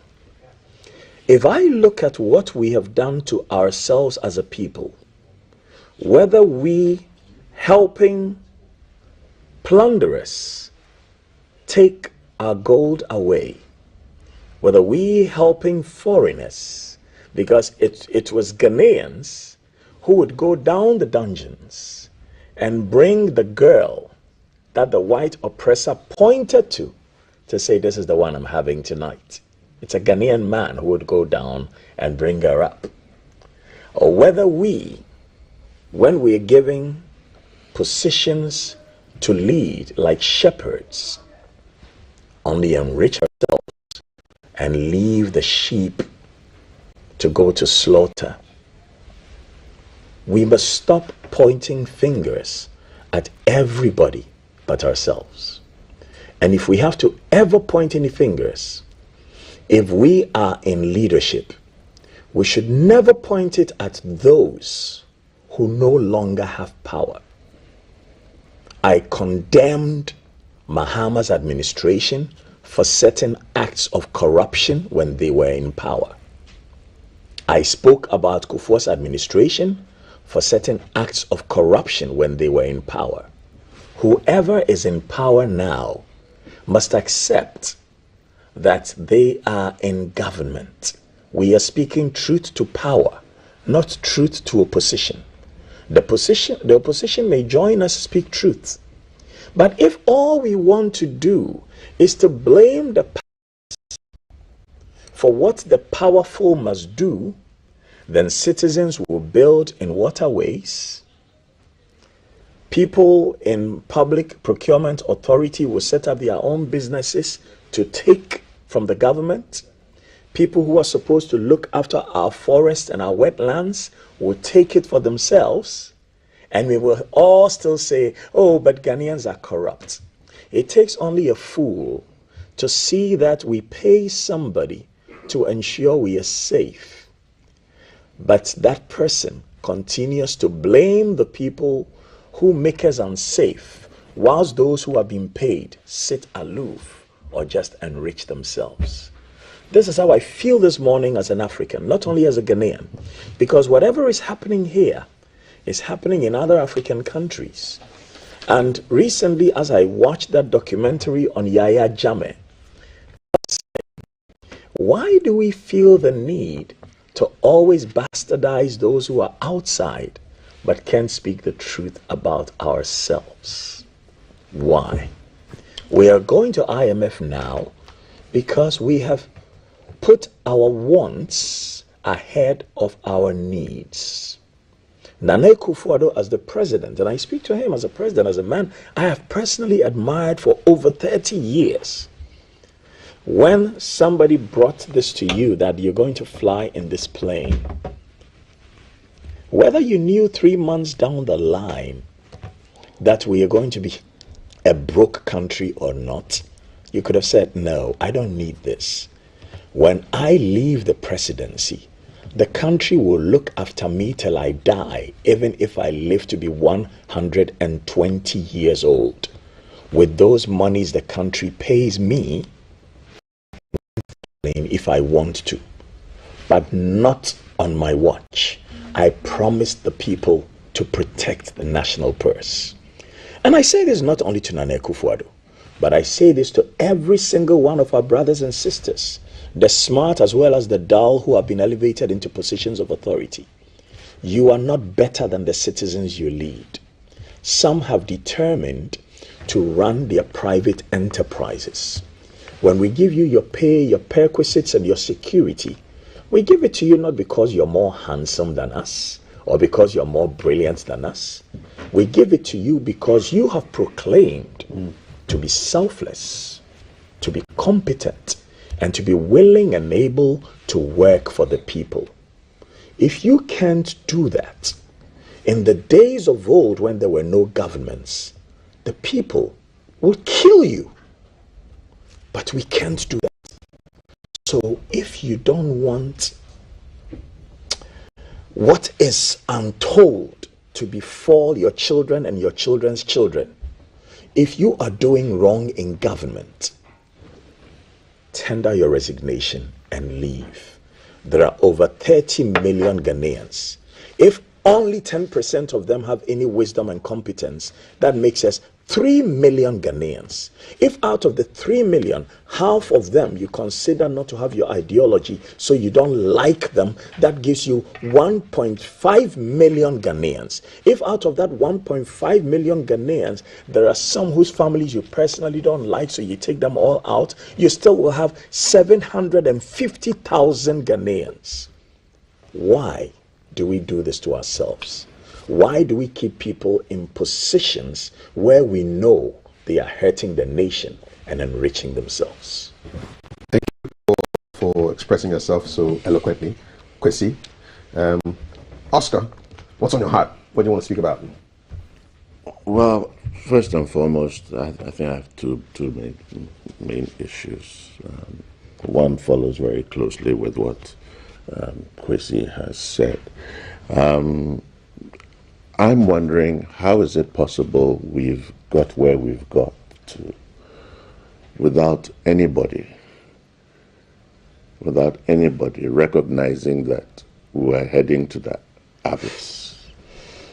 We have members of parliament, we have not to exceed a debt to GDP ratio of 70%. The moment we exceeded that, I'm sure we knew what was going to follow. You think alarm bells were not heard? Well, if they were not heard, or they were appropriately ignored for whatever expediency, I agree fully with him. Heads must roll. Because and even though the opposition raised the alarm bells, within there was a solid defense that all was okay. Now, if you were running your private company and you had employed people to guide you in meeting your objectives, and they were giving you the wrong reading, would you follow them again? Depends on your level of awareness. Well, yeah. Then you have yourself to blame. But unfortunately, you have to wait till the next election. You're crushed that we're going to the IMF. I'm crushed because of the rhetoric. I'm not crushed because the country doesn't need it.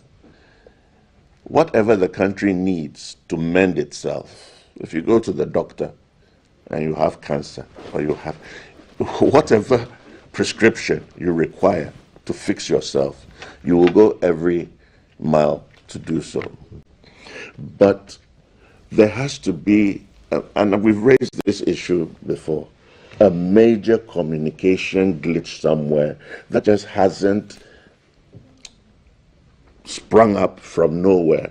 It tells you that there must be some internal displacement of, I can't even wrap my fingers around it. Within,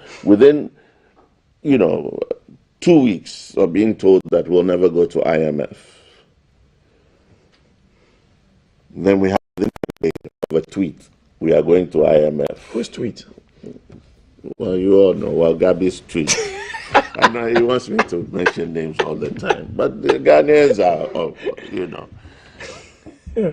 The next day, we're going to IMF, and we couldn't foresee all of this. For me, it means something is terribly wrong within government. And I think that, like everybody I speak to, they think that it's time for a shake-up, you know. And Kojo is our friend, a colleague, and I empathize with him. Kojo Opon-Nkrumah, Information Minister. The Minister of... he's here in about 25 minutes. Okay. Because I'm sure you have some good questions to ask. I don't know. It really gets... That's the first one. That's the first one. Second, quickly. The second one is the teachers. Okay, good. Because that's where I'm going to next. The teachers. Okay, so you want me to leave it? No, just quickly, briefly, and then we'll go into the teachers. Our most valuable assets that we have as a people are our children.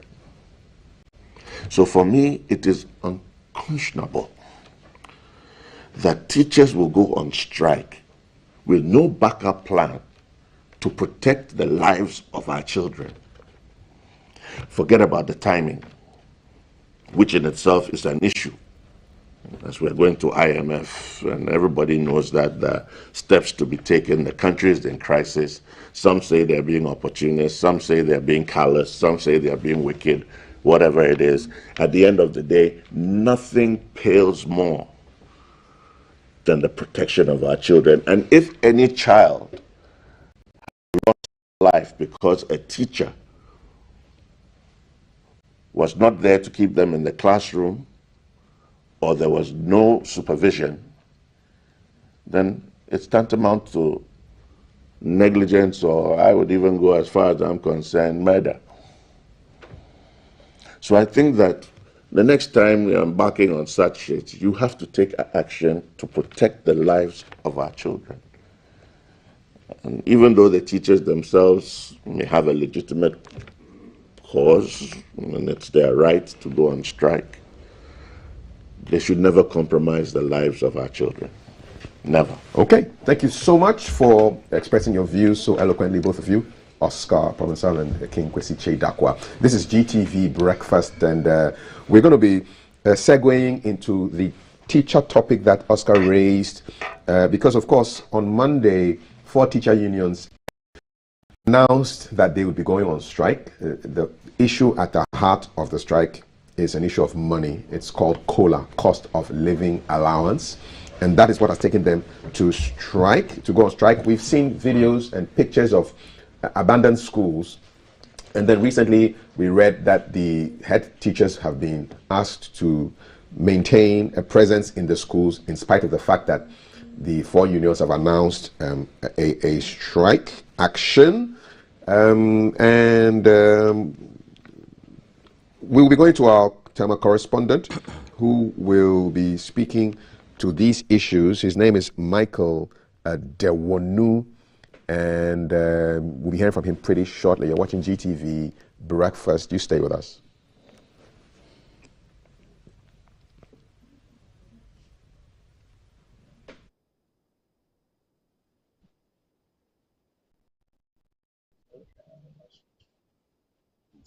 Okay. Yeah, a very good morning to you, Kaf, and to your team, and good morning to our viewers and our listeners. This morning we are having breakfast with Mr. Austin Game. When it comes to labor issue, I mean, nobody discuss this issue better than Mr. Game. And so this morning we are here to find out from him what the issues are, especially we know that the teachers are already on strike, and the nurses have already given indication that if COLA is not paid them, they would also follow suit. Other unions have also given strong indications that they would be backing on this industrial action. We want to find out from him why this rise in labor agitation, and also to provide some solutions if they need to engage Mr. Austin Game to find out from him and seek some answers. Good morning to you and welcome to GTV Breakfast Show. Good morning. Yeah, why this sudden agitation and rise in discomfort for workers seeking for COLA and going on strike? First of all, let me find out, the teachers are already on strike. Is it illegal because they are asking for a cost of living allowance? Thank you. Well, at this point in time, it's inappropriate to attribute legality and illegality. They are already in it, very angry, as we know. Others are even agitating to participate in it. And therefore, this is a time to find a solution to the concerns that are being raised, and not to belabor the point by finding out who is right and who is wrong. That may not help the issue. Yeah, but what do you think is the all these issues that we are having now with regards to labor agitation? The teachers are already, like I said, other unions are also giving their strong indication that they want to follow. Indeed, this did not start yesterday. We started experiencing some crunching hardships in this country, and the workers and their leaders expressed this thing vehemently during the last May Day. And having expressed their concern and the response that they got from the president at the time, that they are unable to do anything other than what could be done. They gave them 4% last year, and then top it up with 7%. They have always indicated their revulsion about how they went about it. They didn't hide it. I recall that recently, before the government that they were going to the IMF, they started, making this known to the public that, look, if you don't give us COLA because of the extreme hardship that we are all going through, they will advise themselves. So it's not strange. It's the manner in which we have handled it as a state that is what matters. So is it genuinely that government is unable to meet their demand, or these workers are being unnecessarily demanding, or somebody will say being insensitive to government because knowing the constraint within which government finds itself? Well, so it's up to the employer in this case to take steps to ensure that they safeguard the welfare and the interest. Fortunately for us, these things are very well laid out in the directive principles of state policy as to how the state should follow this. It does appear as if the word proactivity got lost. If maybe the Ministry of Employment and Labor Relations is giving that real push, and together with the Ministry of Finance and the state actors had proactively acted by just simply staying with what the law says, our labor law says, and have meetings with them and explain to them in details, in greater details. Look, this is not a strange thing. It happened before. In 2015, we experienced similar thing because of the extreme hardship of Dunso and so forth and so on. Look, the president then organized a meeting and involved everybody that needs to be involved. Our government did its best by organizing similar meeting at they did their best, but people appear not to be part of the whole program, because like Nagrat and Nat, and immediately after that they held a press conference and stated that they were not involved and that the things that were signed or did not involve them, and so they were not going to respect it. They said so openly. But in 2015, everybody was involved. I was a participant myself.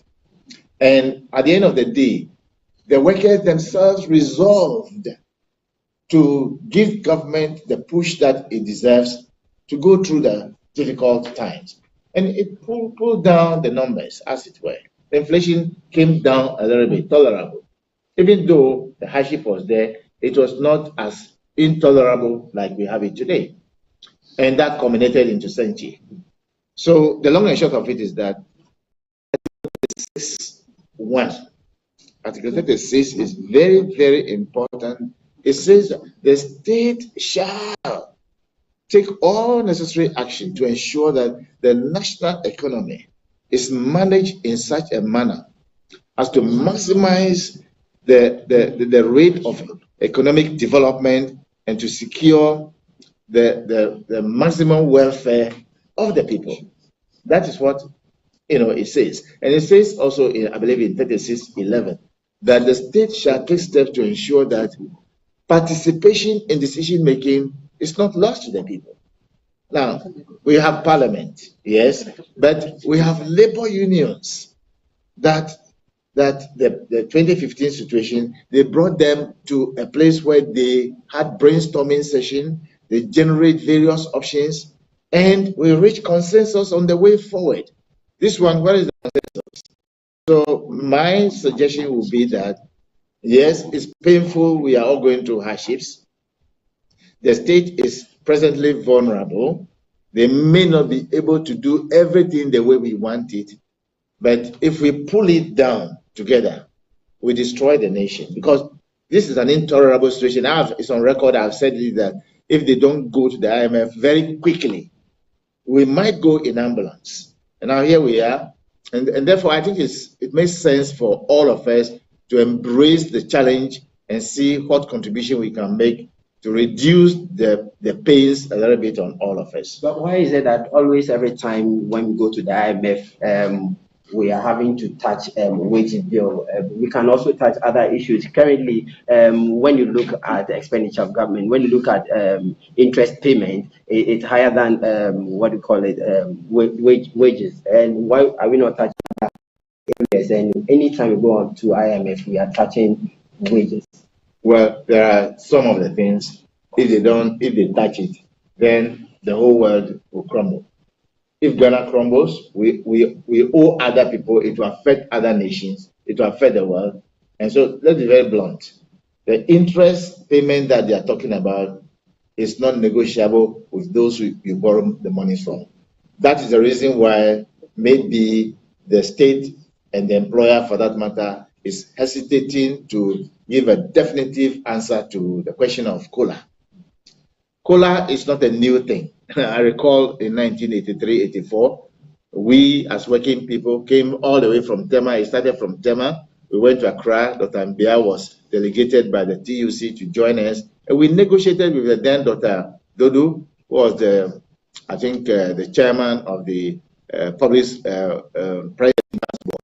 At the end of the day, we reached an agreement, and some COLA was paid, but the situation then is not the situation today. The indebtedness level is extreme.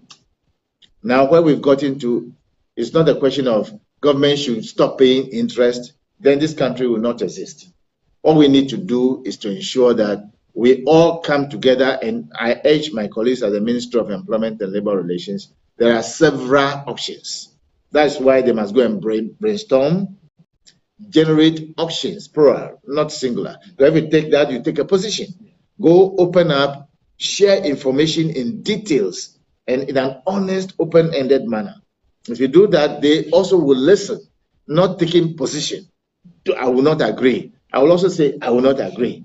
And at the end of the day, nobody will be the winner. We'll all be the losers. So I think it's important that they go to the meeting, nobody taking position, they brainstorm, they generate various options, not anybody saying that this is what we shall do. If you don't like it, damn the consequences. If you do that, it's not the best. So this is not like it is something of God. If it's of God, it's a different story. We are managing ourselves. Is there any risk if government fail to give the COLA? What are the risks? Some of it is what we are seeing in the streets now. Now, if we give it, is there any other risk? Yes. Should government give, let's say, 20%? I can guarantee you what it will mean is that 5 years we are in further trouble. Even if you give 10%, you are in further trouble. But can something else be done? Yes, something else can be done. I mean, if we improve the tax system, we are PAYE, pay as you earn. If that PAYE system is taken a look at, and everybody is giving some money through that system, your government will not be borrowing money to pay that. Therefore, no interest on it. But if you borrow money to pay the COLA, there will be further interest to be paid. The hardship will become worse. Okay. So, Mr. Gami, we would love to have you in our studios to have further discussion, in detailed discussion in coming days. So that has been a discussion with Mr. Gami on the current happenings in the labor front and situations happening. We'll hand over to studio to continue with the discussion, and appropriate time we will have Mr. Gami in the studios to have deep discussion on this labor agitation in the coming days. Thank you very much, Michael, for that conversation with Labour. You're watching GTV Breakfast. My name is Kafu Ide. My guests in the studio are King Kwesi Cheidakwa and Oscar Provençal. If you're a teacher or a student or a parent or a guardian, what are your thoughts? How do you feel about this strike action that has been announced by the 4 teacher unions at the heart of this? And what are your sentiments? Let us know. Give us a WhatsApp 055-556-1034. Still on the issue of education, authorities of the Kwadwofosu DA Primary at Ayenshano in the Eastern Region have resorted to running academic activities in an uncompleted building and in church buildings of all places. This is as a result of the collapse of the school building after a downpour. The roofs of the classrooms have been ripped off, hence teaching and learning take place in uncompleted buildings nearby. Take a listen to this report. Poor road network, access to education and healthcare facilities are some challenges faced by the people of Kwadwofosu, a community with a population of over 2,000. The only school building in this community was destroyed in a rainstorm in January this year. Efforts by the assembly to get the authorities to reconstruct the building have proven futile. Classes are therefore held in uncompleted buildings and in church buildings. The head teacher of the school, Mr. Amos Eduaferi, appealed to the government, philanthropists and benevolent organizations to come to their aid. We are pleading to the government to come to our aid, to help us put up a very permanent building for us. There's one there which was started in 2016. The floor has been done, but the erection of the building is still not done. So we are humbly pleading to the government to come to our aid. The assembly member of Yakuko electoral area, Mr. Emmanuel Ayite, said, due to the deplorable nature of their roads, farmers in the area are unable to cart their produce to market centers. Hence, they make losses.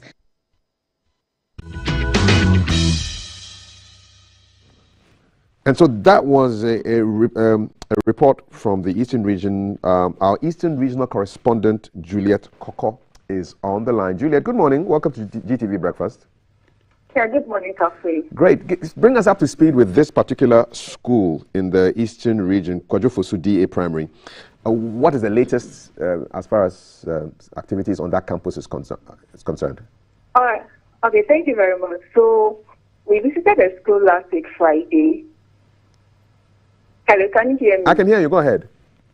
Yeah, so we visited the school last week, Friday, and we realized that in early January this year, the rainstorm ripped up the school, and as we speak,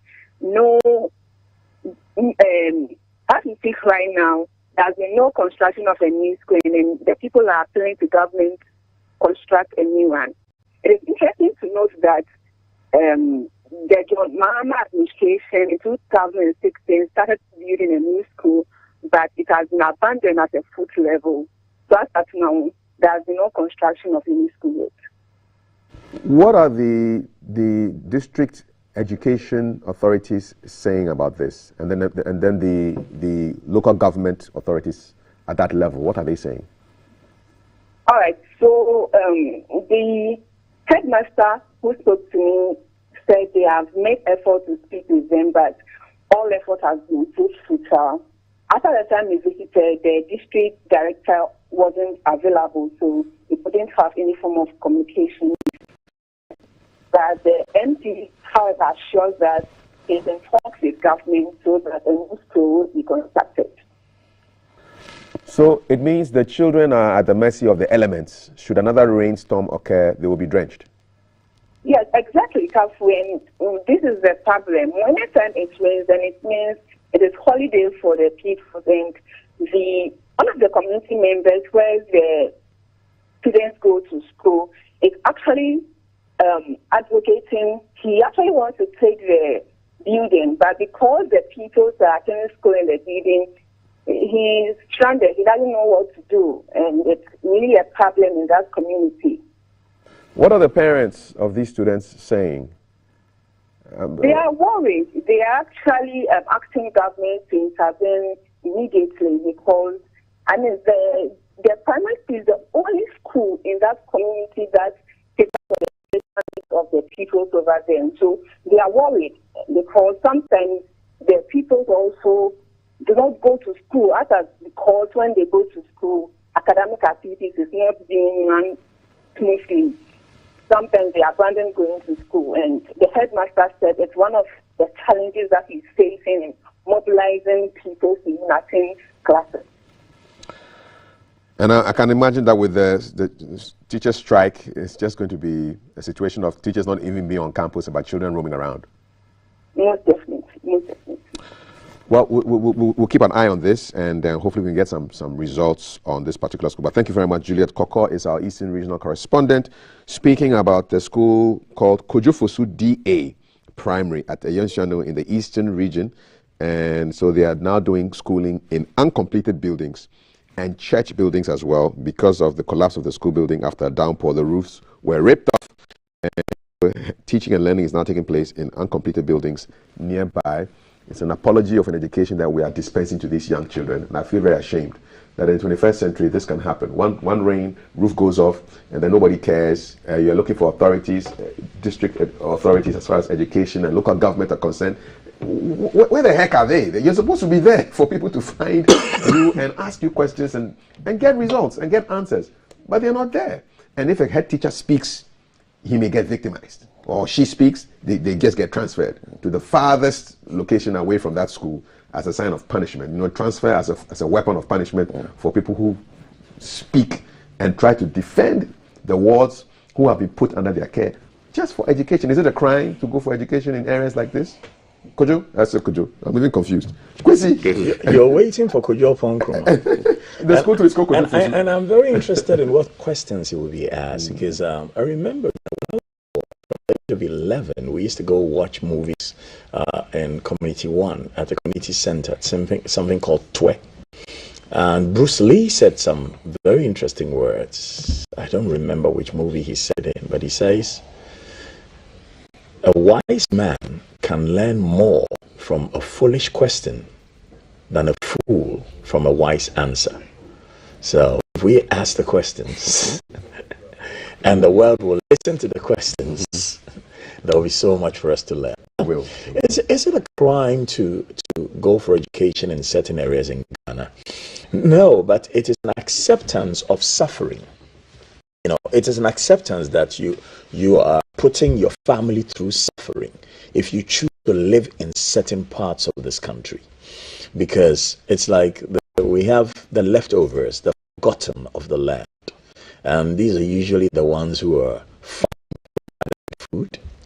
These are usually the ones who are laboring hard to ensure that we have cocoa, so we can say we are one of the biggest exporters of cocoa in the world.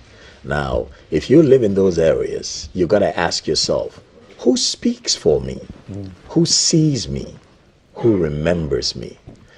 You notice sometimes just before campaigns how governments and the ministries of roads and highways, because it's not just the politicians, but it's also the public servants, will send people out to go and retar roads in certain posh neighborhoods. Yep. And then those that don't have roads at all, they just go and grade. Is that what they call it? A grader. You use a grader. You just exactly. grade it. and just sit back, because they know that you have accepted you are the leftovers. Yeah, and those in the good neighborhoods, they have accepted they are near. And you know, they say you judge a king by his courtiers.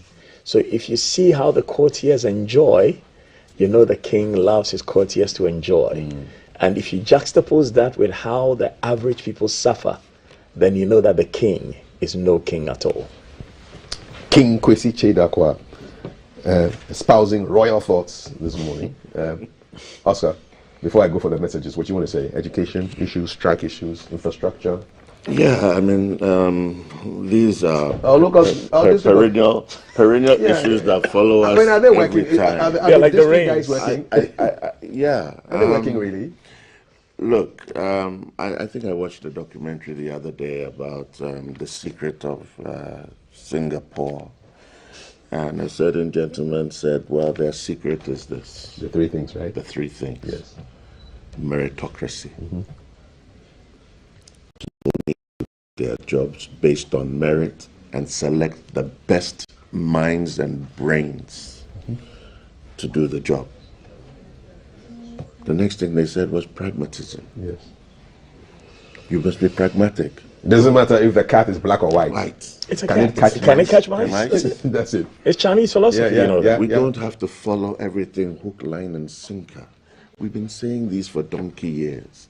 Be it the Constitution, be whatever methodologies we are using to World Bank, IMF measures, and we need to be pragmatic. And the third one was honesty. The third one was honesty, which you can add integrity to it, but honesty. We have lost all of those elements in our values as a people. We have lost it. I had an issue with my car yesterday. Took a taxi. From the distance I was going, I knew it would not cost more than 20 cedis. But the taxi driver started from 40. I say, you see, you people say that we should fix the country, but you know what the fare is. Now if you download Uber and so not you see, because then you avoid all that. It seems business. As a nation we are sick, and we need IMF. Well, if it's IMF, then we need a Bentua. A Bentua IMF. One that they use for elephants. Well, does the Bentua come in sizes? Oh, they must. It's got a super huge. You haven't seen that. Guys, I need pictures of Bentua. We really need an And while I go read the messages, Kwesi will tell me what the English word for Bentua is. We really need an overhauling of the whole system, our mindsets, our attitudes, our behavior. I mean, it's mind-boggling.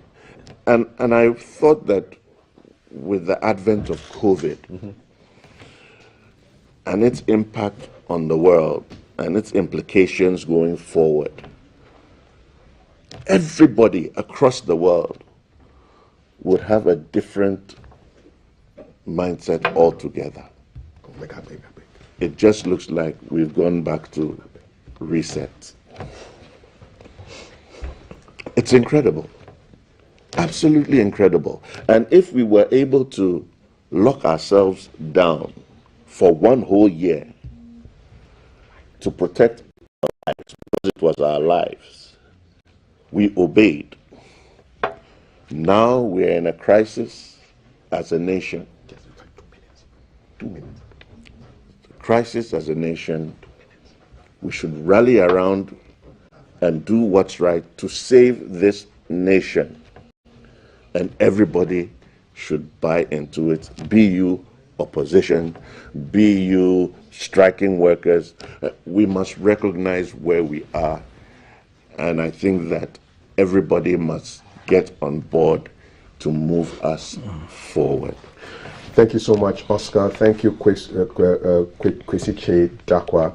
The Information Minister is going to be on the show in in 2 minutes, we just want to read a couple of your messages because this show is interactive. So I know he'll spare us 2 minutes to hear what the people are saying, and then he'll come on and speak with Thomas. Let me just run over to the board because it's quite an interactive show. I'm appealing to the teachers and our other staff in Ghana. Please, the times are not ripe to ask for increment in salary when the whole world is in turmoil. Please, we need to save our nation.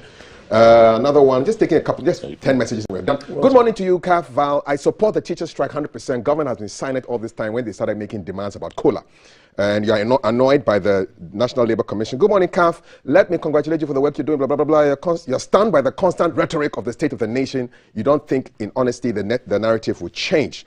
Thank you very much. Kelly from Begro says, something needs to be done on the COLA. Almost all teachers are living on loans to survive this hardship in the country. More messages. 5 more to go. I wonder what is motivating the public sector workers to be calling strike here and there. Why are they being so insensitive to the government's efforts in resuscitating the economy? Good morning, CAF. KKD has spoken so much that I wish you to organize a conference for him to rejuvenate the youth towards national transformation. 3 more messages. Let's go. Musa, we're again seeking IMF bailout, but it's out of wickedness and lack of moral integrity for a group of people to demonize an institution and call it evil today, and they are running from it, running back to it like in both, asking them for help. And basically, those are a couple of questions. Good morning. In the aspect of IMF, it's true we are not in the status to say negative things against the government, but my point is Ghanaians need proper education. That education will be coming up in a couple of minutes. The Minister for Information, Kojo Oppong Nkrumah, sits with Thelma Taki to look at the IMF bailout, possible conditionalities. Your questions on 055-556-1034. We are live on Twitter, GBC Online. We are live on Facebook. Just look for Ghana Broadcasting Corporation and just use the hashtag GTV Breakfast to make sure that we read as many of your contributions as possible. The conversation with the Minister for Information comes up right after this. You're watching GTV Breakfast.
Thanks for staying on. It's still Breakfast Live on GTV, and this is the segment which we usually call The Scoop.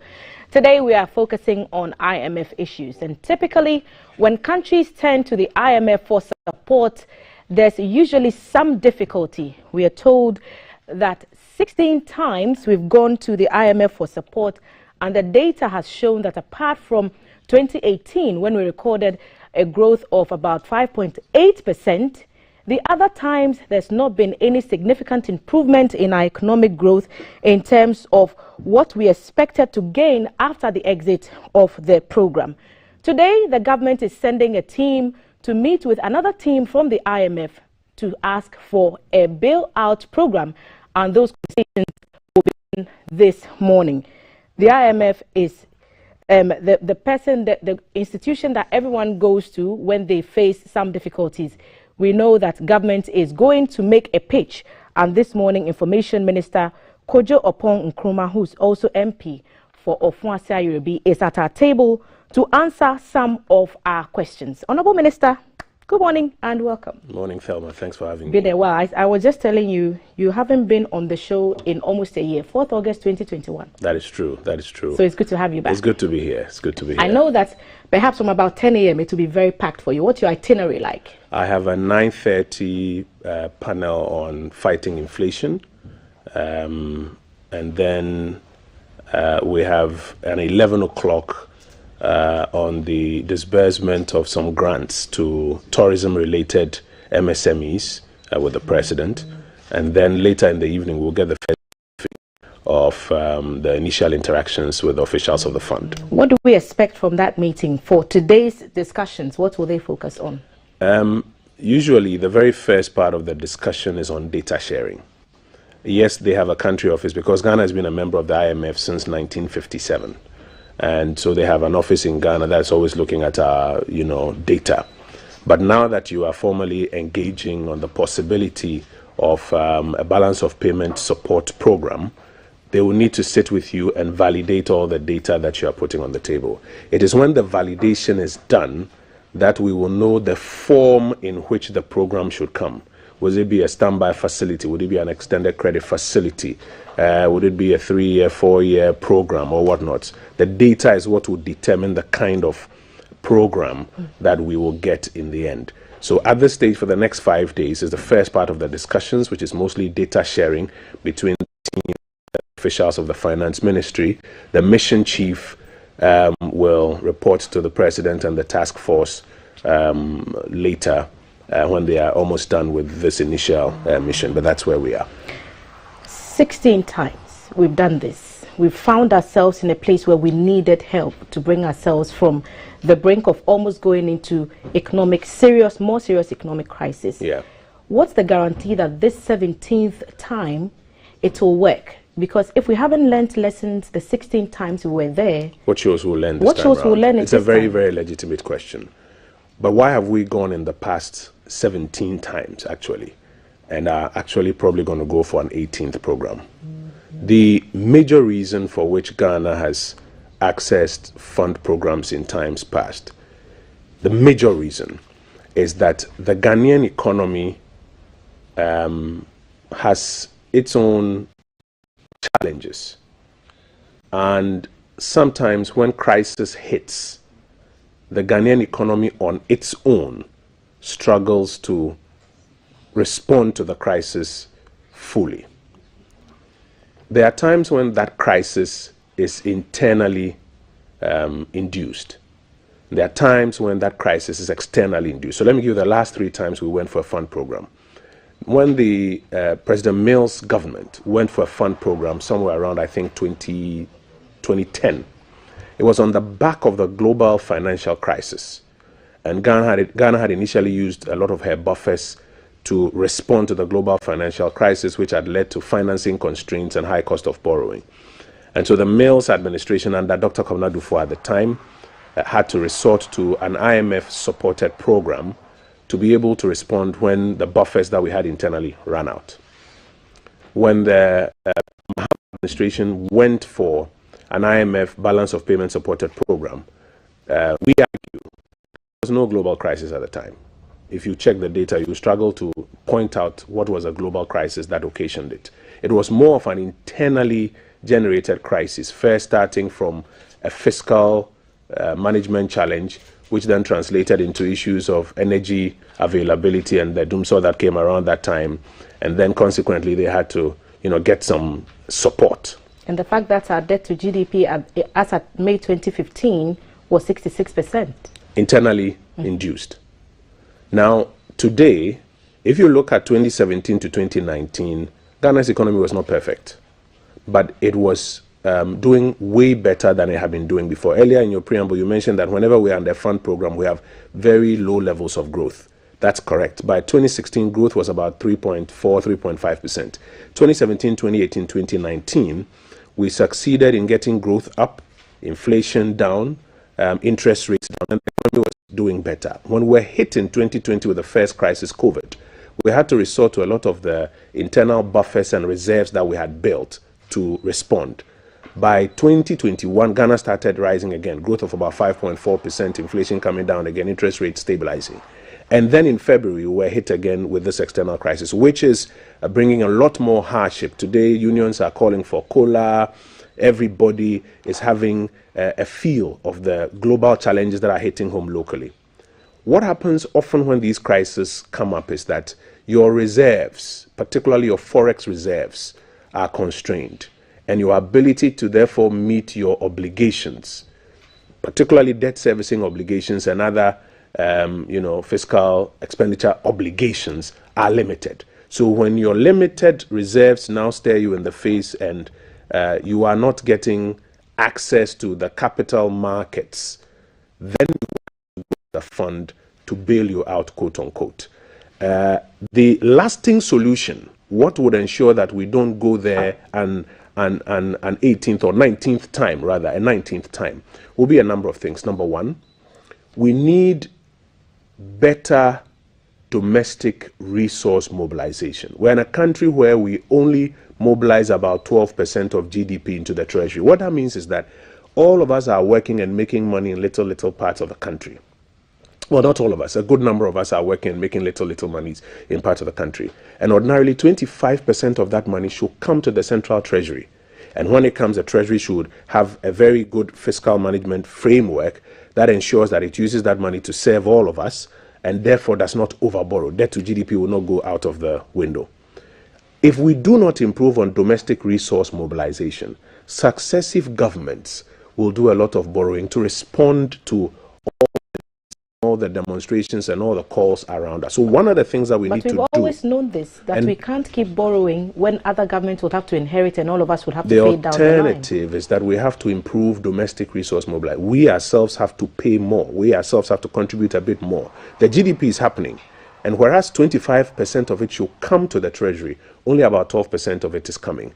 And every now and then, governments have this, battle with opposition and citizens on how to raise more revenue. We've had ours in the last 5-6 months on how to raise more revenue, which if we do, will not necessitate a scenario where you have to go for a bailout. That's one. Two, we primarily also have to ensure that we do more exports than imports, because when we say balance of payment support, what it means is that your balance of trade, because balance of payment comes out of balance of trade. It is when you export and you import and you balance them, you net off. What will be left? If it's a surplus, a significant surplus, then you would have a lot of forex in your banking reserves. So as a country, we need to export a lot more than we are importing. Just yesterday, the Ghana Export Promotion Authority published a 2021 report that shows that nominal growth in Ghana's non-traditional exports was about 17%.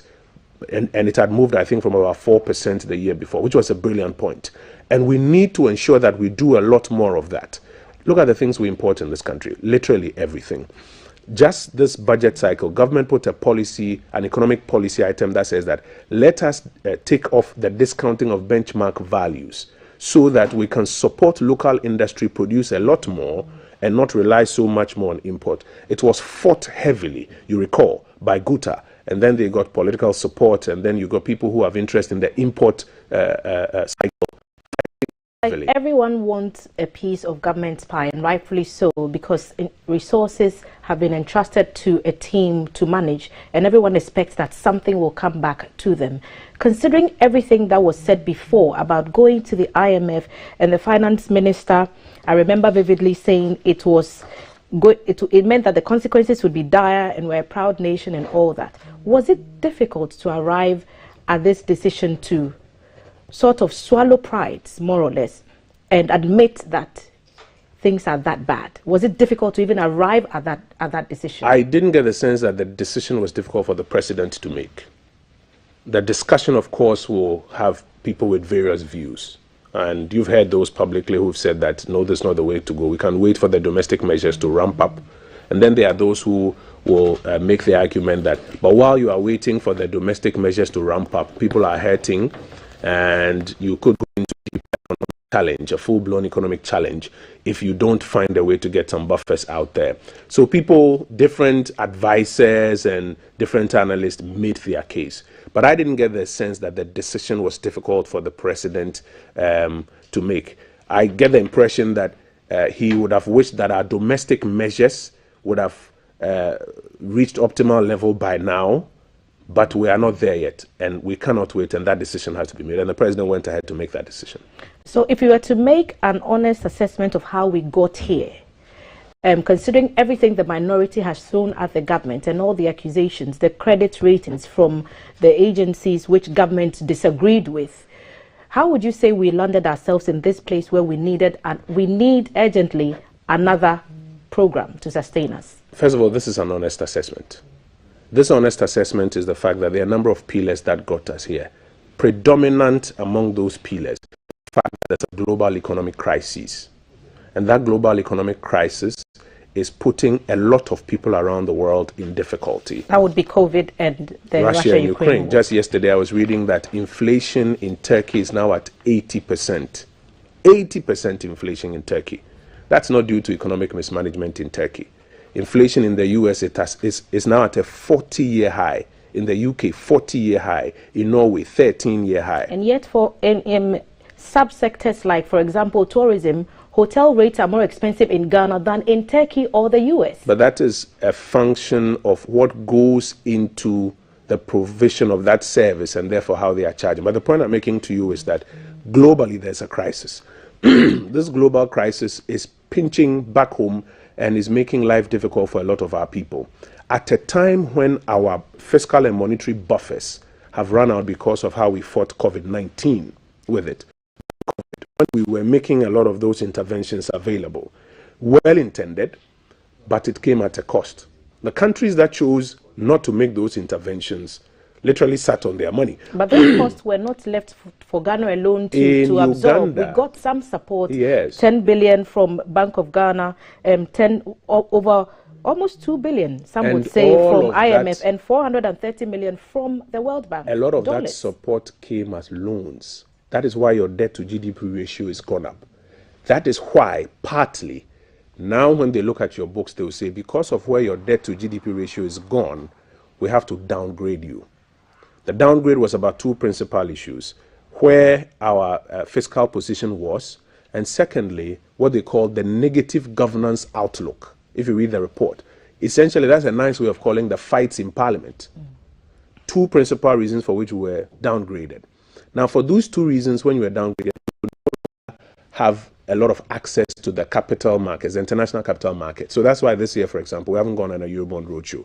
Once you don't do that, the reserves at the central bank, when you call on it, will begin to go down, especially when you are not exporting more than you are importing. So those reserves are going down. And when those reserves are going down, you may have all the confidence that I'm hoping that the domestic measures will raise more money for us so that we can respond to our obligations. But if you were president and you sit down and look at all of this, you will take the decision that start engaging with the fund so that you can get some support, some balance of payment support, some dollar to shore up the currency, to make liquidity available at the central bank to meet your international obligations and deal with some of the local issues that you may have. Then I would ask, the IMF would always ask a critical question. Yeah. What are your own homegrown solutions? What do you intend to put on the table when you enter into these negotiations?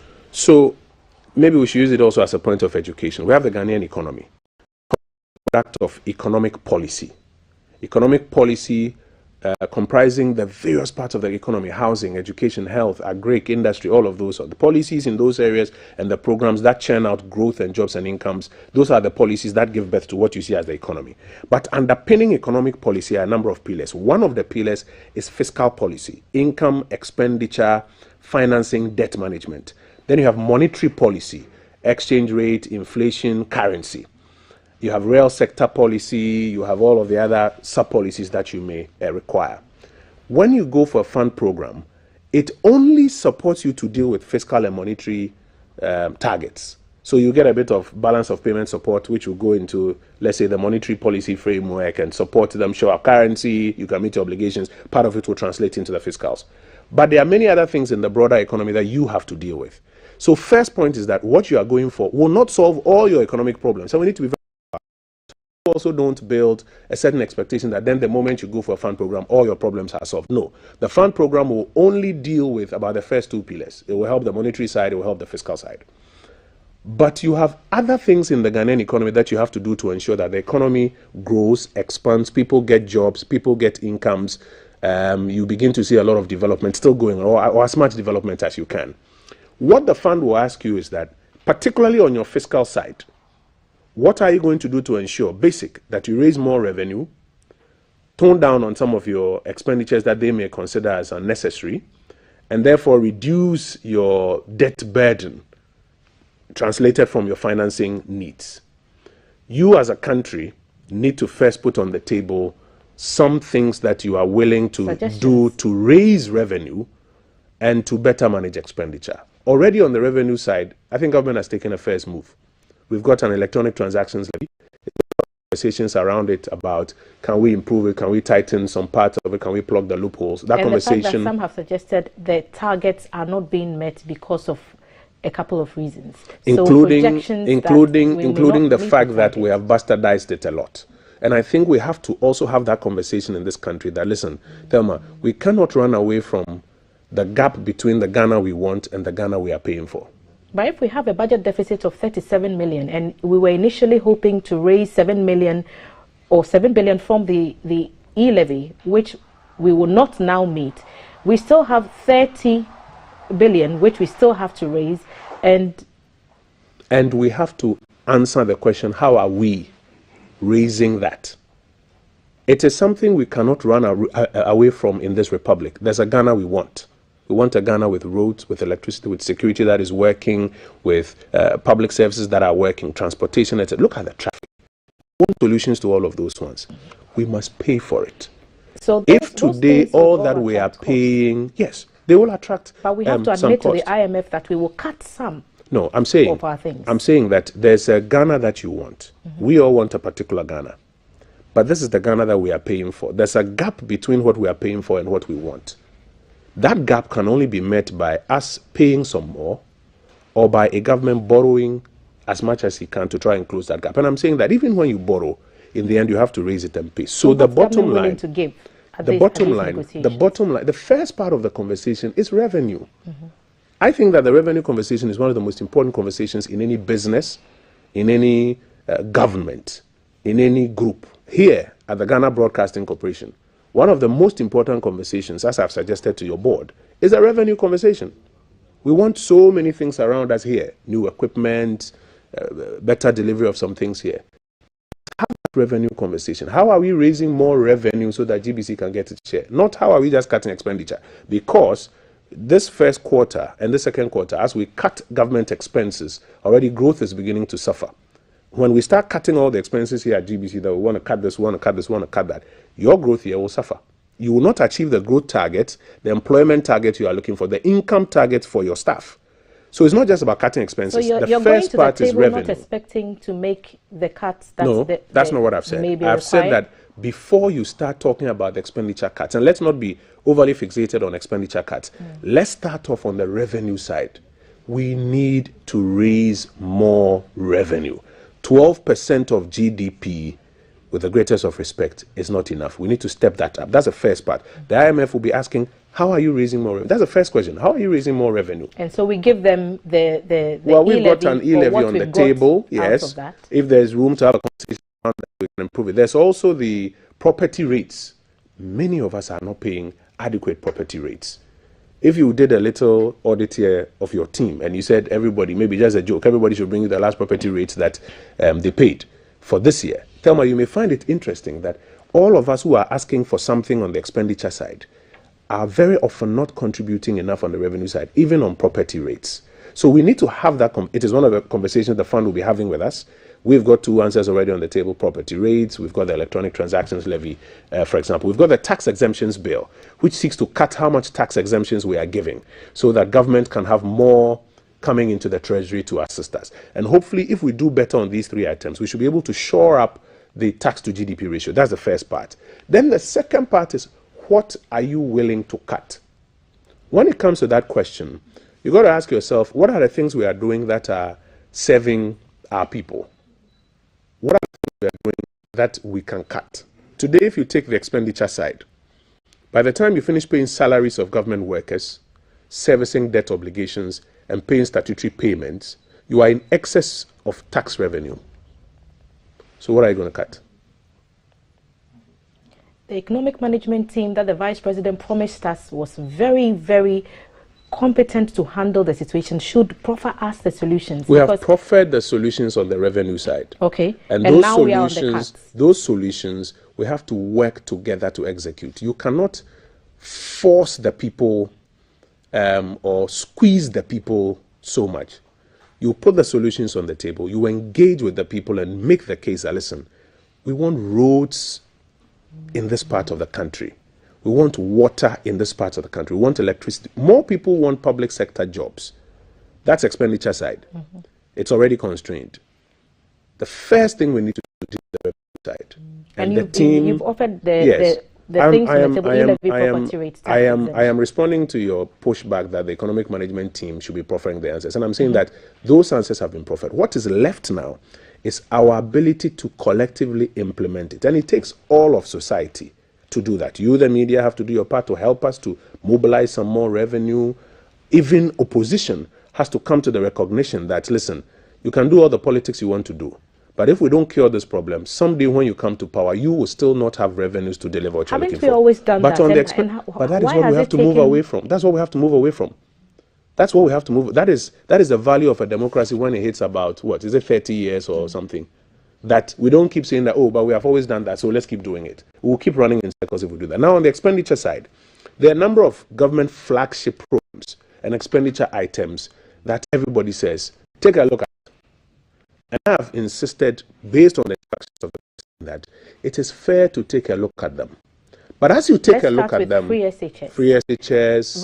The finance minister is once documented to have suggested that he would have suggested a more targeted approach, considering the wage bill that came with financing the free SHS. Yeah. He's saying that perhaps those who genuinely cannot afford should be allowed to benefit, and those who can should be allowed to pay. Is it something that you're willing to concede on as you enter into these? We are at the beginning of the negotiations. I'll not be sitting here on television and putting our cards on the table here on national television. You obviously know that I won't do that.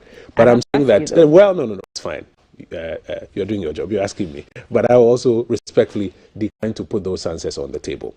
What I would say is that I think it is fair to look at all of our expenditure lines, but we must also bear in mind that these expenditures mean a lot to a lot of people. Take Agenda 111. Somebody say, cut Agenda 111.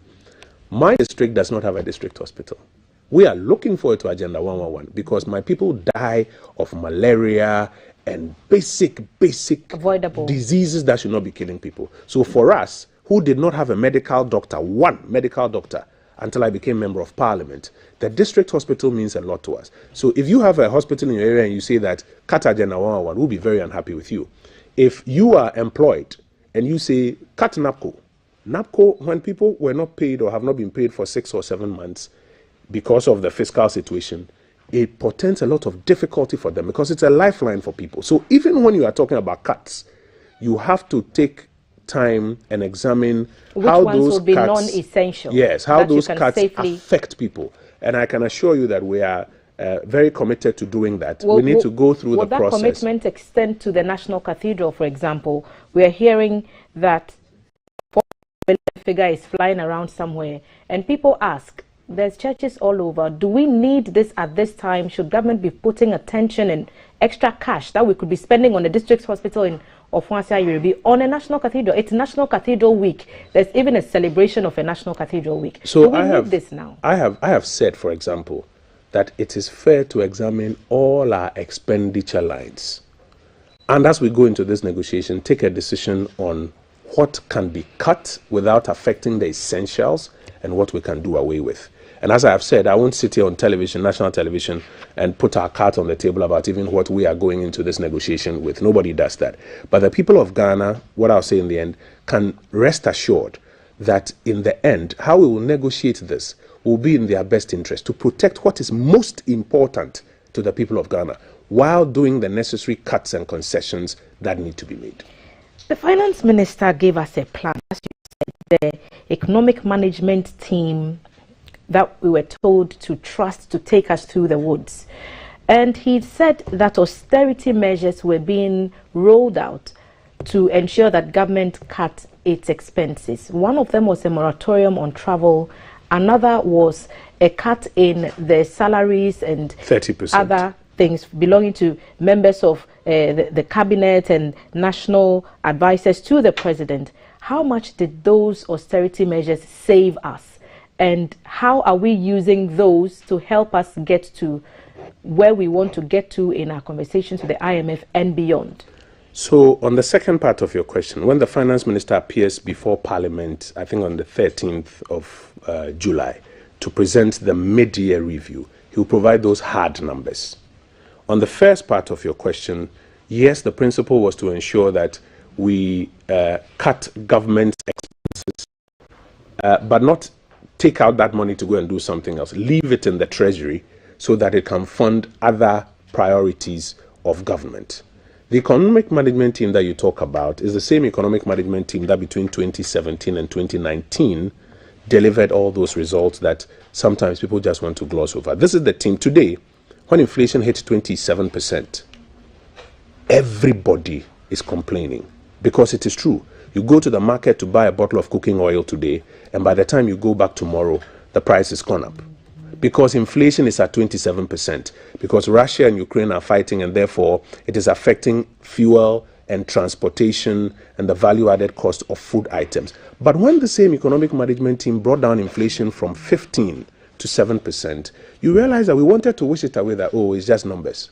Today, some of those numbers are beginning to show us that apparently some of the things we were doing in the beginning, when there was no crisis, were delivering results for us. These were also times when we were still under the IMF program. You have even made my point for me. You have even made my point for me. So under a fund program, and compare the fund program before 2017 and its results, growth of about 3.4, which you mentioned earlier, and the same fund program from 2017 to about 2019, when the MPP was handling the economy with the same economic management team you talk about, and see the results. And yet, when inflation came down. That is when inflation came down from about 15% to about 7%. That's when interest rates came down. That's when growth went up to about 7%. When growth is going up, it means the economy is expanding, and more people, not everybody, but more people are getting jobs. So just to respond to that first part of your question, this economic management team has the competencies to handle even the difficulties of today in the midst of the twin global crisis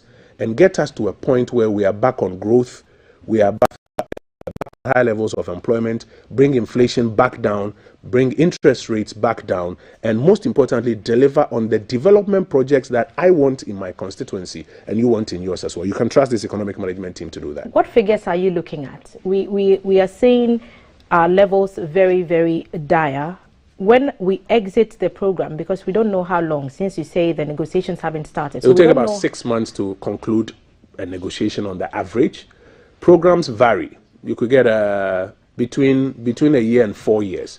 So the type of program you negotiate may be somewhere between a 1 year and a 4 year program. The last one we went for was, I think, it was a 3 year program that we went for the last time. Yes, that was a 3 year program. The ECF was a 3 year program. So it varies somewhere between 1 and 4 years. And it's the amount of money we've had to go back to the IMF for help. Yes, but it is also the period in which we've had 2 global crises. COVID hit you badly. It hit many businesses around this country and around the world badly. Russia and Ukraine is affecting you.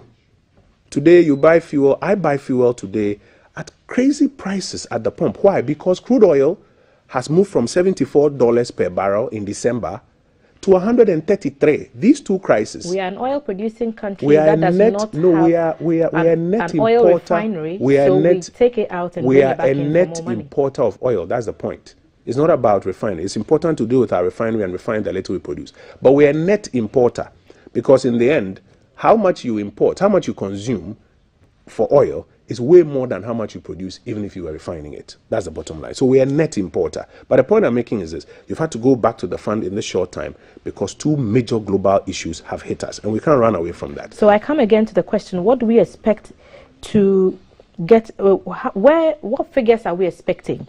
The growth target for 2022 to 2025 was about 5.8%. Yeah. And that's the medium to short-term forecast. Yeah. Beyond the IMF program or during the IMF program, what figures are you expecting to see? So you know when I did the little descriptive about the economic policy and the pillars of economy, the IMF is only going to do with fiscal and monetary matters. They will not deal with real sector issues that translate into growth. Real sector issues that translate into growth have to be dealt with by the government of Ghana and the people of Ghana by ensuring that, on at least the expenditure side of the fiscal, you channel the little expenses you have into productive sectors, particularly industry, particularly entrepreneurship. It brings me perfectly to the question of what happens to Ghana Beyond Aid. Well, Ghana Beyond Aid is still relevant. What we are going to Is the it fund still for relevant? is not aid, it's a loan. So it doesn't change the principle of Ghana. But And the the principle loan of would help you Ghana, do something, which is an aid. No, it's not aid. Loan can never be aid. But without loan is the not money aid. No, loan is not looking aid. for. Loan. Okay. We are going for a loan which will pay back. We have to mobilize our domestic resources, put it into the productive sectors, grow the economy. When the GDP comes, we have to pay a certain percentage of it to the Treasury, about 25% of it, so that we can service those debt obligations. The vision of Ghana Beyond Aid, and I know people like to mock it. Is that Ghana Beyond Aid? Why are you going for a loan? Aid is not loan. Loan is not aid. But Ghana Beyond Aid essentially says that we should get to that point where we are able to mobilize our own resources to do the things we are looking for and not rely on aid from other countries. And if you look at the aid component of our previous decades' budgets, it was very huge. They will tell you, for example, that the education and health budgets had a huge component coming from aid. So what Ghana Beyond Aid says is that we have to improve the mobilization of resources to take care of ourselves, and that principle has not gone away. In terms of what are we expecting as targets at the end, we're expecting to have an improved fiscal structure, i.e. some more inflows to be able to better attend to our expenditures, trim down on some of those expenses. On the currency side, you are expecting that you shore up and stabilize the cedi, and most importantly, you're able to meet your external debt obligations. But on the real sector side, we have to deepen collaboration, particularly with industry. Industry has its own ability of mobilizing its capital and having its know-how, but requires some more collaborative help from government. And we have to do better at that so that industry can expand and create more jobs, grow some more, make sure that more people get incomes and improve their quality of life. Just a couple of days ago, the president had a sit down with the trade minister and the head of GIPC. Why? Because we want to explore how to deepen that industry collaboration, even in spite of what you are doing on the fiscal and monetary side with the fund. So there's a lot more we have to do on the real sector side. And I say that we need to collaborate better to stimulate the private sector to ensure that growth does not suffer. And we did that between 2017 and 2019, despite the fund program. You alluded to it at the beginning of our conversation, that in previous fund programs, growth was low. Growth was low because many governments, when they are under a fund program, don't pay attention to deepening collaboration with the private sector so that growth can still be achieved. We did it in 2017 to 2019 under the economic management team that you mentioned. And it is one of the things that we'll look to do in this new window as well. Honourable Minister, do you feel that you have the trust of the people? And I'm asking this because there are some who tell us from word on the streets that they feel disappointed considering it was the same government that chastised another government for taking us into a similar program.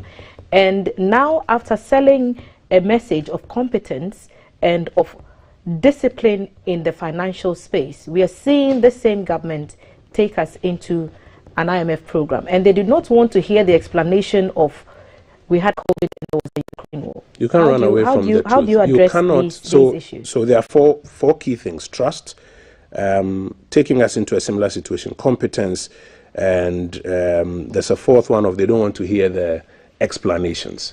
You cannot run away from the truth. The truth is the truth. There's a reason for which about 100 countries around the world are asking the IMF for help. There's a reason for which when you tune to CNN and BBC and Sky News, everybody's talking about a cost of living crisis around the world. That's the truth. You can't run away from it. Apart from that, trust is an ongoing concern. You always have to work to engender trust. And sometimes, based on the peaks and troughs in a country's cycle, trust goes up, it comes down. I remember at the beginning of COVID, when government started putting out numbers of infected people, there was a lot of mistrust. We don't believe the numbers. It's not true. More people are dying and they are hiding it. You remember, I used to come here to your studios, on a weekly basis to try and answer some of the questions. There was very low trust. What we did was to come frontal, share the information regularly, keep repeating the truth, show the people that we are not hiding anything, and that these are the measures we have to take to protect ourselves.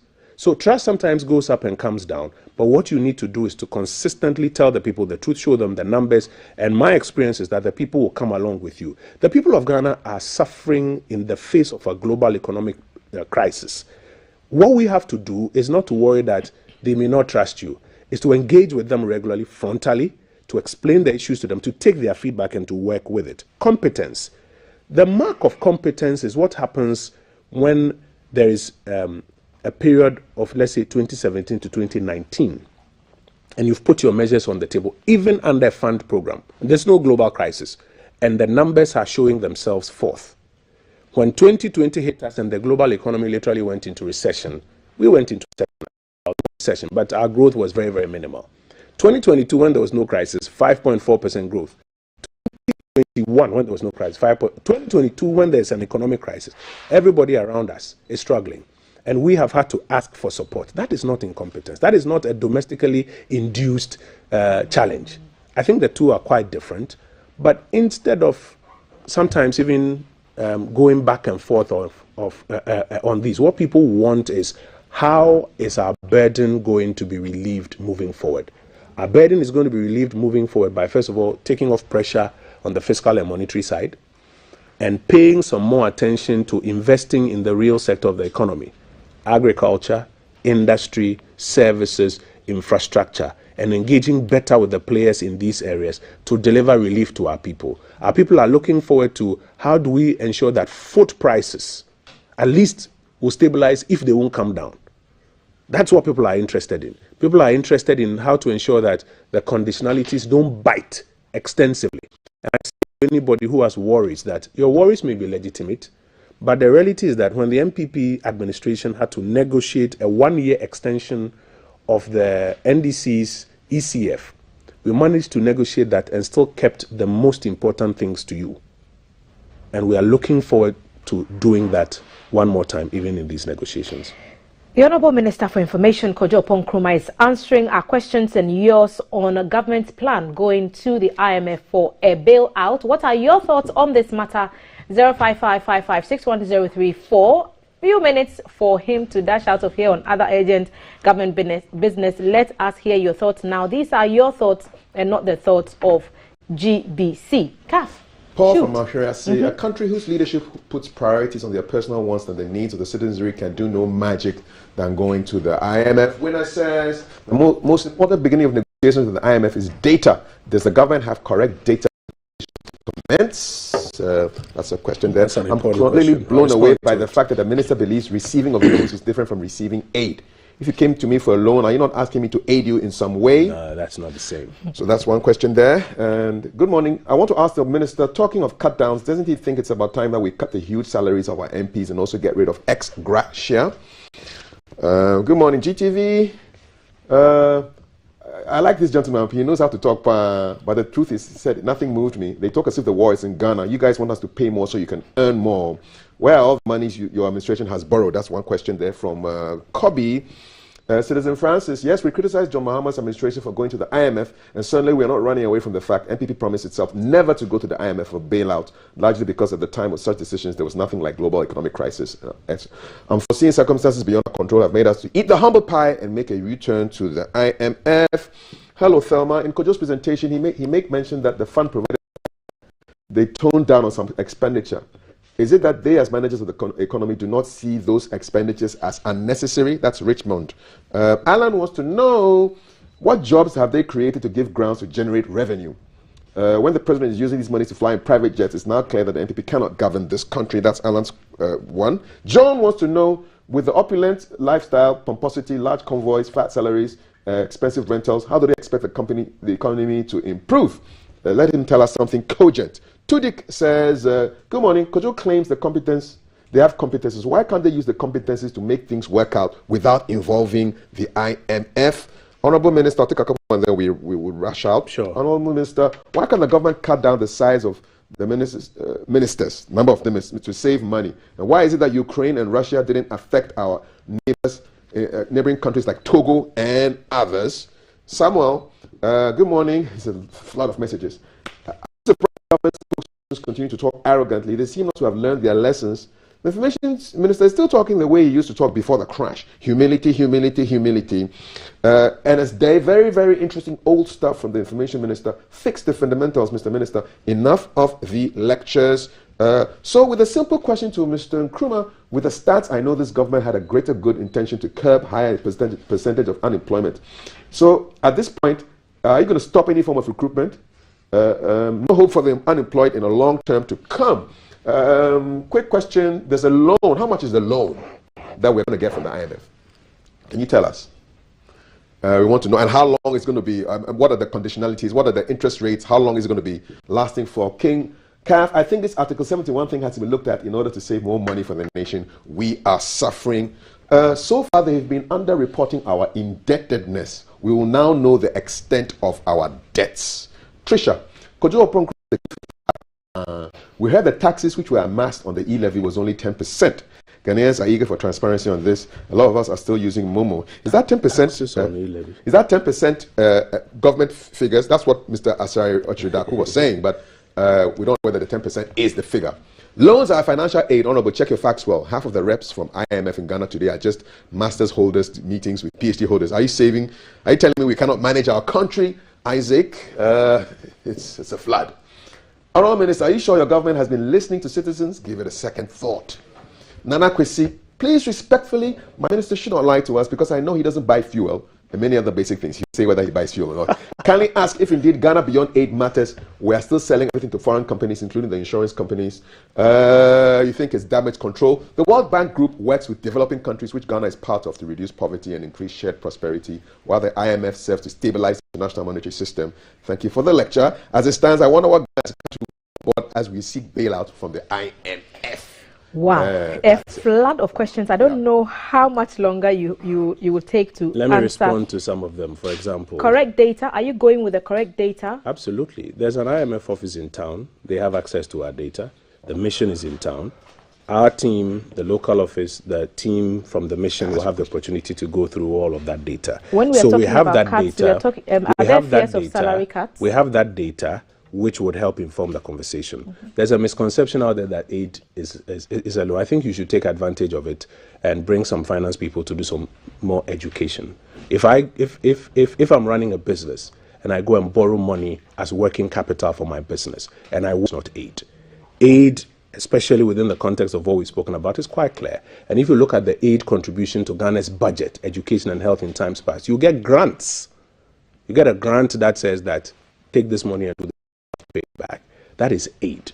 This is not aid. I think we have to be clear about that. Now, jobs, there were a number of jobs, for example. Jobs. Yes, jobs, for example, says, where are the jobs?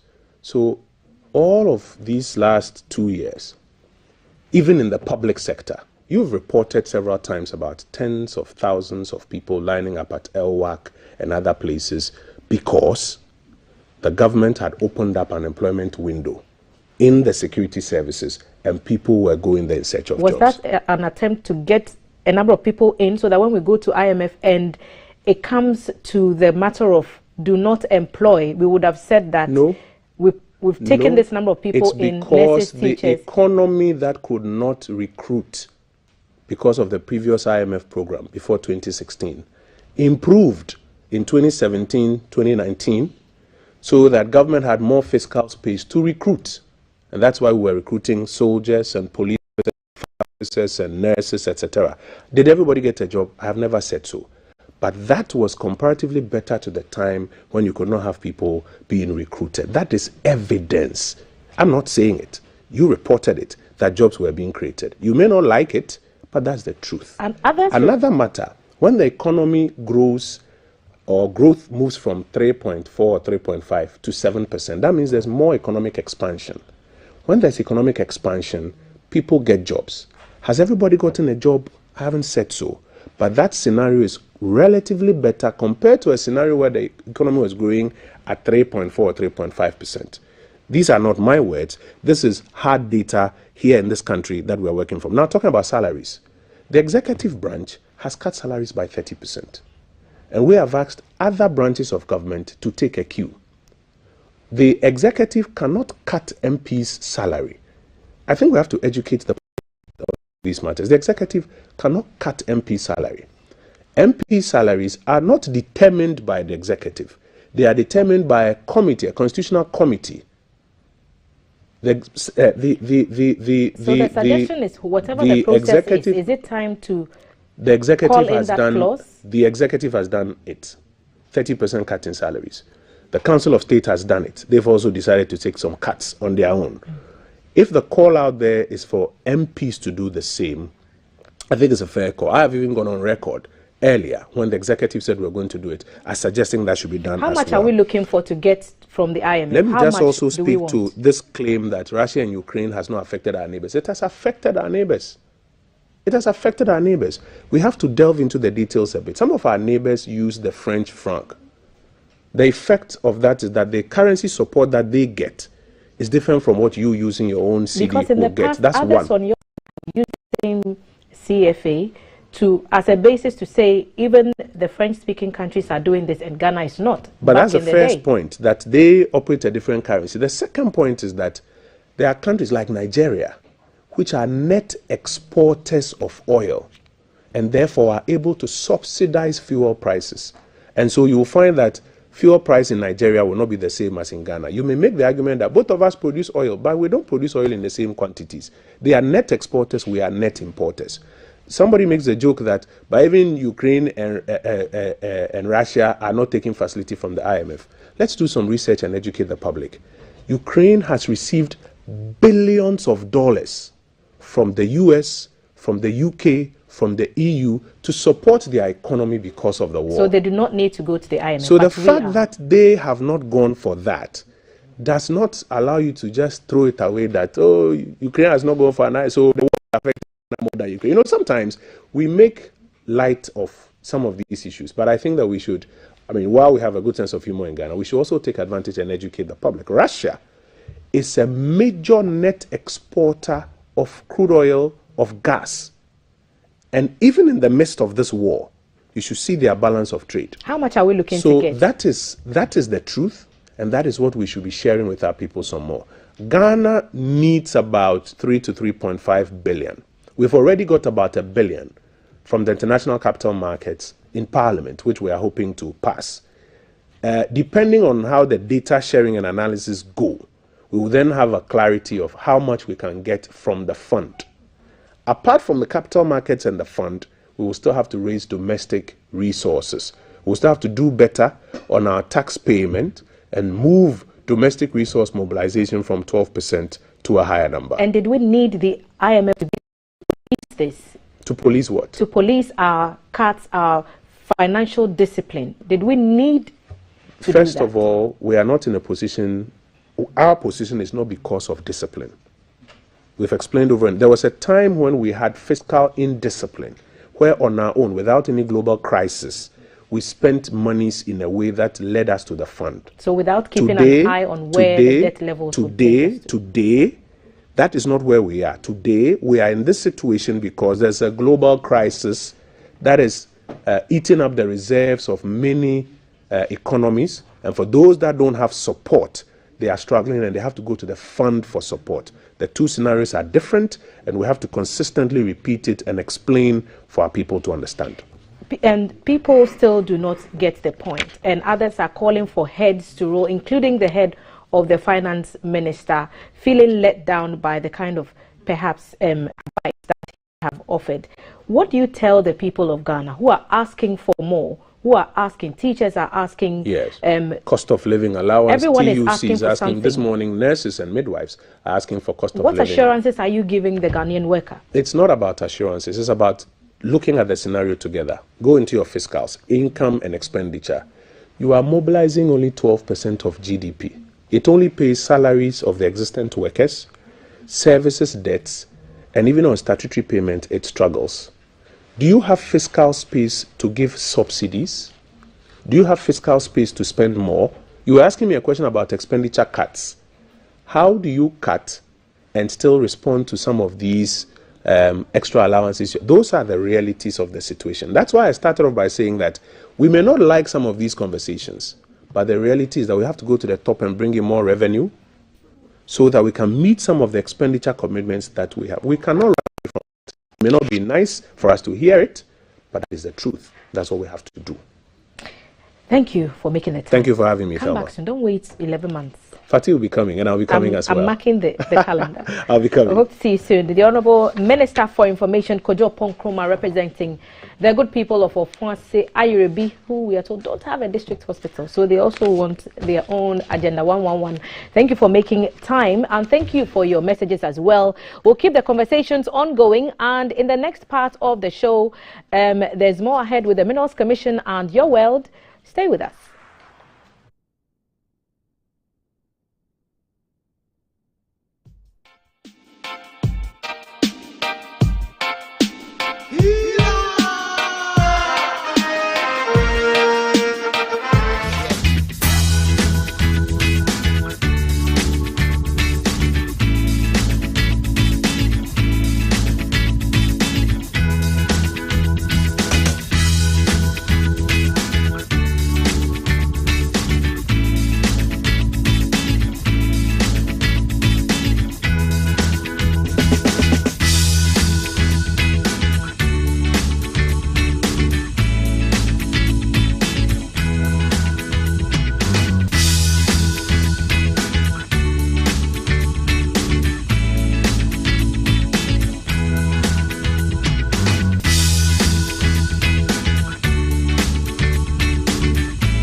And as we do every Wednesday, we are with the Minerals Commission. They've had to take a bit of a delay today to make way for the presence of the Information Minister, the gracefully just that. CEO Mr. Martin Kwekwesi is at the table.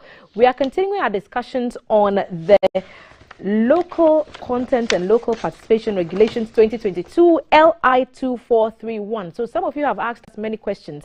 How do we become a part of this local content and local participation? And that is what we are coming to answer for you this morning. Remember, this show is live on Ghana Broadcasting Corporation's Facebook page, but we are also live on the Minerals Commission's Facebook handles, and you can watch the interview and other videos on YouTube, Twitter, Facebook, LinkedIn, and Instagram at Minerals Commission Ghana. Minerals Commission Ghana on social media platforms. Good morning, Stacey. Morning. How were your travels? It's all right. Good. Went well. Last week, what you said about the listing on the stock exchange actually happened, and we saw Ashanti Gold listing on the Ghana Stock Exchange. How big a deal is that for A really big a deal. People have been calling us, how do you get to buy shares? And this is just the beginning. Yes. More to list. Is there a way you can tell us how do we buy shares? You remember I told you the week before that I will come here with folks from the stock exchange and then SEC for them to come and do some kind of detailed education on how you get in there. Yeah, so we'll come, and I need an hour or so to do that. We'll make time. Yeah, so more companies are coming. Great. So get ready and buy some shares. So people are always looking for opportunities, and in the mining space, a lot exists for locals who are Ghanaians to benefit from the billion-dollar industry. What are some of those opportunities when it comes to this Local Content and Local Participation Regulation 2020? Yes, as we said in the last time, or as we've been discussing for the past 2-3 weeks or so, if you want to get in there, the rules are quite straightforward. But let me start by saying that there are 3 categories of persons that we are dealing with if you want to get in. 1, there are areas that are open to practically anybody. So whether you're a local, Ghanaian to be precise, whether you're a foreigner, you are welcome to do business in Ghana. We'll take you through that, the requirements. Then there are areas that are reserved for Ghanaians. That's the second category. So if you're not a Ghanaian, you cannot do that. Again, we'll discuss shortly what it takes to get registered or access that kind of service. Then the third category, we have reserved those areas for persons living around the mine. Persons living around the mine. So if you want to get in, we have to look at these 3 scenarios. I think the first one is the one that is open to everybody. So let's say if you want to do underground mining, or if you want to come and do some kind of airborne survey, or if you want to maybe do the refinery. What are the requirements? How do you get in? You require about 10 items. And don't be scared. They are quite simple. The first thing is that you must be a company. So the law does not allow an individual. So you cannot say, Telma, you get in there and come and apply. You got to go to the registrar of companies and incorporate a company. Whatever name you want, as per the law. So that's the first thing. You must be an artificial person, not a natural person. Then there are certain things that are so basic you need them. So beyond the incorporation documents, you need your VAT registration certificate. Very important. SNIT, clearance, you need that one. And then you have to go to Ghana Revenue Authority to give you a tax clearance certificate. That's also key. Then you need a business plan. We have guidelines, I brought them here, as to what goes into preparing a business plan. They are on our website. We'll discuss that maybe next week. So you also need to provide those things for us. Then we'll need some kind of annual report, the last 3 years. And again, we'll require you to give us your financial statements. And then we'll need to know the CVs of the key persons behind the company. So you gather all these items or documents, go online. You no longer have to come to the Minerals Commission. So you can apply from anywhere. online, upload them. You can pay through the Ghana Gov platform, or if you like, do direct deposit into our account. You will see it instantly. So these are the requirements for anybody, citizen or a foreigner who wants to go into procuring any of these services. But today we want to focus on the opportunities for local people. Yes. And that is where the ones reserved for all Ghanaians only and the ones reserved for locals within the mining community. So let's look at that. Here. So the areas reserved for Ghanaians: 1, catering services and camp management. So these thousands of persons working at the mine, they feed them. I mean, they are far away. I keep saying that you can go out there right now and go and grab some food. In the mine, it doesn't work that way. Some of them are far away from even the nearest settlement. So the food, everything, the camp management is provided on site. It has to be done by Ghanaian. That's a typical example. Now, the mining companies use fuel 24/7, okay, to run their vehicles, to move around, etc. That's also reserved for Ghanaians. Again, I don't know whether you have been to the mine before, particularly a gold mine.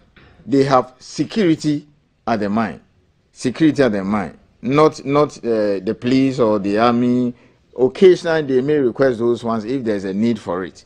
But practically every mine, just like I saw some security guys at the entrance when I was coming to GTV. So a company that has to provide security services at the mine, it has to be done by what? A Ghanaian. This year we also added lubricants. The lubricants they use for the various machines and equipment there, again, it has to be done by a Ghanaian. And then another area also reserved for Ghanaian is almighty contract mining. So there are two ways in which the mining companies carry out their operations. The company can decide they want to do it themselves. Okay, get their own machinery, get their equipment, hire the necessary skills and personnel, and then do it. A few do it that way. Others will say, I want to give it out. It's like you can employ people at GBC to do cleaning, they're on your payroll, or give it out for somebody to come and clean. You pay the person at the end of the month. So a lot of them now say, look, we want to give out the mining aspects to individuals. So you drill, haul, blast. I may demonstrate next time when I come here what contract mining is. It's over $1 billion industry. It's growing. It can be done by Ghanaians for surface operations. Surface. So again, that is something Ghanaians are allowed to do. Then haulage. Haulage. So for instance, Ghana Manganese, they have to, take the ore and take it to the port for export, or if it's bauxite. So you could go get your trucks and go get a contract there and then do the haulage for them. Because we are now fixing our railways. Other than that, they will have used the railways. That activity or that operation has to be done by a Ghanaian. So to summarize, haulage, fuel supply, lubricants, contract mining for surface operations, catering, security, etc. That is it. So this is open to everybody. All right. Now, the next category are persons living around the mine. The ones that are just summarized, you could do it yourself. Anybody, any Ghanaian. But then we are also saying that there are certain items or services that you can only give it to persons who are around the mine. We also want the community to feel part of the operations. So for example, supply of toiletries, fumigation, painting, carpentry stuff, and those basic things, that is it. You have to get people from the community to do that. Their requirements are very simple. We don't ask for business plan and all those stuff. All that you need is, of course, you need to register as a company. It's quite simple. Go to a register general, do that, and then get your SNIT stuff done. You get your VAT registration, get your GRA tax clearance, and then the other thing is you tell us about yourself, some small profile about you, where you live, and we check. And then, very important, your national ID. By the way, many of the companies have registered. Most of the locals, so on. You can just walk in. For example, if you live in those villages around Newmont, Kenya, in Totros, so they register them.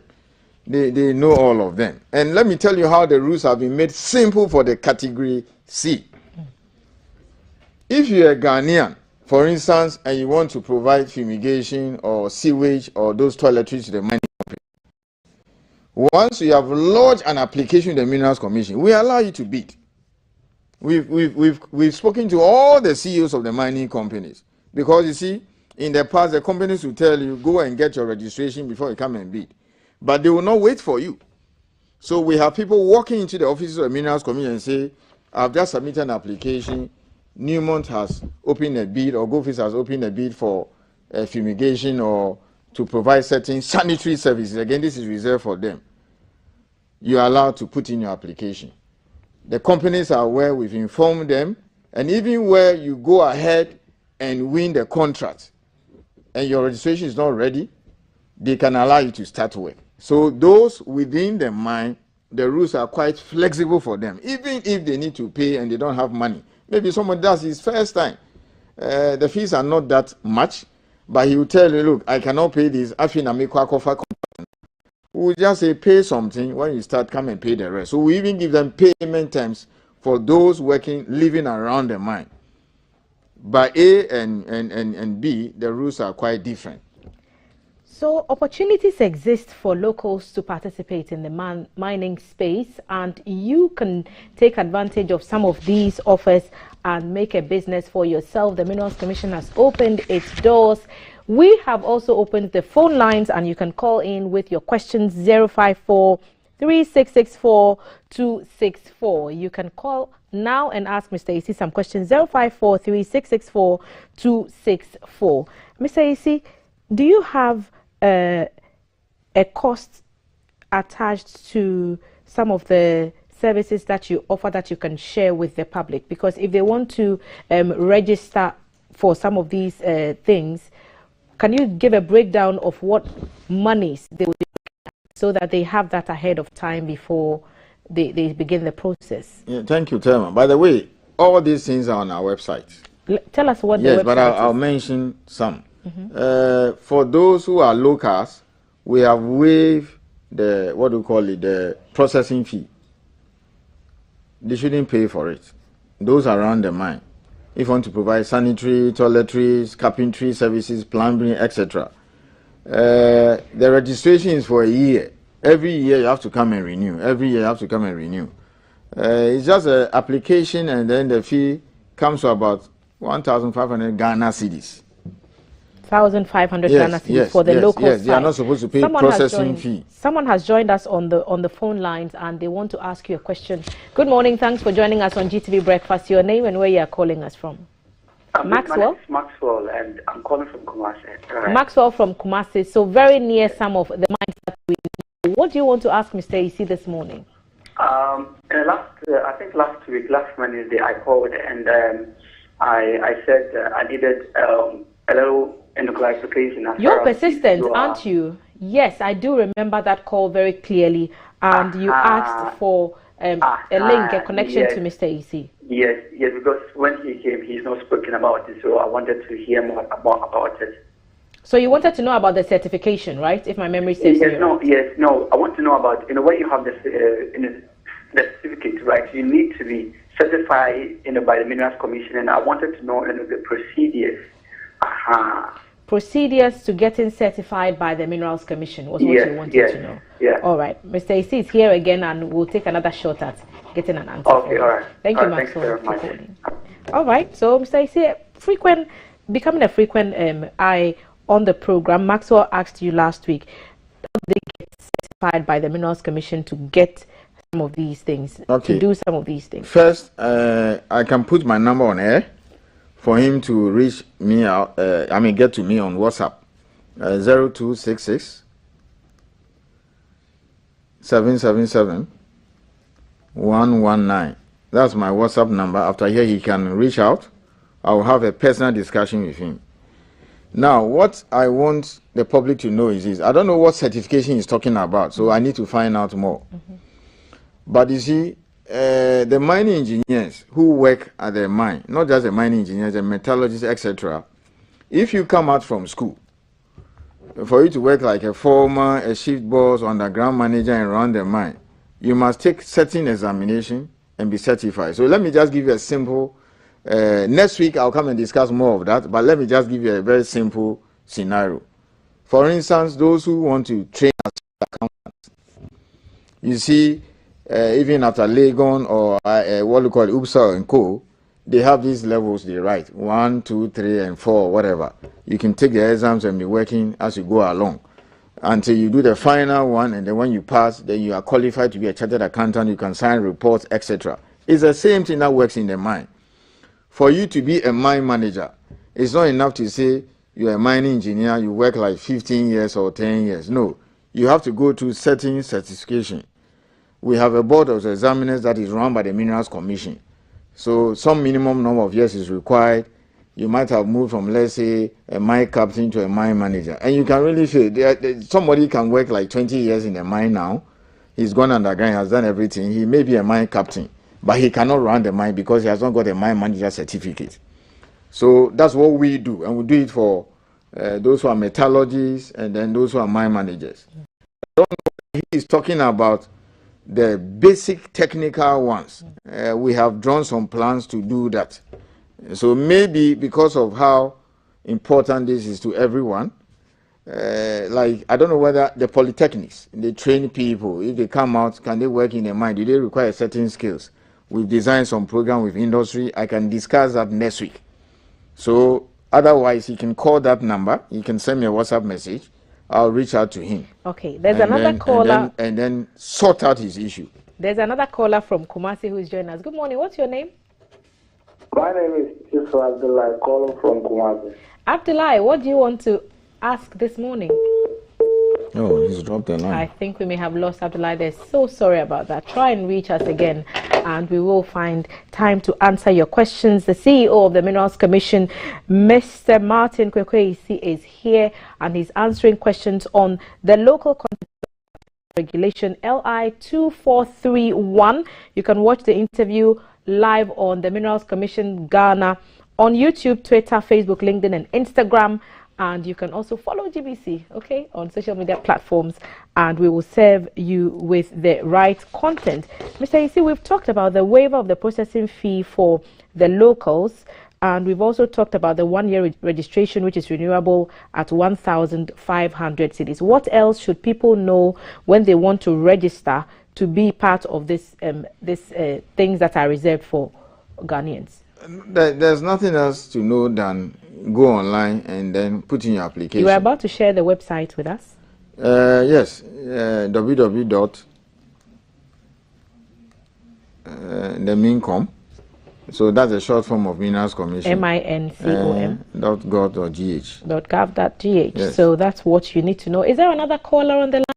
I'm getting hints that there might be, but we'll get some further clarity. What we are talking about is how you can set up a company so that you can provide some support services to the mines. Mr. Isi has told us you can decide to do to provide catering services and camp management services to the mines, and also to supply fuel and lubricants to the mine. Mine security also reserved solely for Ghanaians. Contract mining for surface operations is also reserved for Ghanaians, as well as haulage services. So if you are a Ghanaian company and you want to get into the mining space, these are some of the options that are available to you. More callers on the line. Good morning. Good morning. Your name and where you're reaching us from? I'm calling from Old Dimo. I'm Gilbert. Gilbert. Yes. Mr. AC is hearing you. I want to buy shares. How can I buy shares in a company? I'm old. I need shares. So you should call that WhatsApp number. Call that WhatsApp number. You need shares to buy. The mining companies have started listing on the Ghana Stock Exchange, and Mr. Isi will bring us more details when he comes the next time. But you can WhatsApp him on 0266777119. 0266777119. Send a WhatsApp message to Mr. Isi and he will get you further details. Any other information about registering, you can go to the website www.mincom.gov.gh. Is that good for you, Gilbert? I think Gilbert may have left us. He made this quick question and he ran. So, Mr. Isi, people are obviously very interested. What do they stand to benefit from providing these services? You've mentioned some billions of cedis. Not billions of cedis, billions of dollars. the last report shows that close to $2 billion was spent by the companies in procuring services across the 41. As I said, this may go up to 3, 4, 5 billion in the not too distant future. Why? New mines are coming up, existing mines are expanding. How do we benefit as a nation? One, people get money, they become rich, they have businesses to do. I mean, they have jobs. Okay, we all want jobs so that we can put food on the table. So job creation is key. That's one. Two, the government benefit, the exchequer. You have to pay taxes. Whatever you provide, the mining companies will have to withhold the taxes and pay to GRA. So the nation also gets some kind of taxes from all these services that people will provide. And then above all, to some of the services are more or less like manufacturing. So they serve as or a link to the rest of the economy. And then, of course, the criticisms we've been getting from everybody in Ghana, mining is not benefiting us.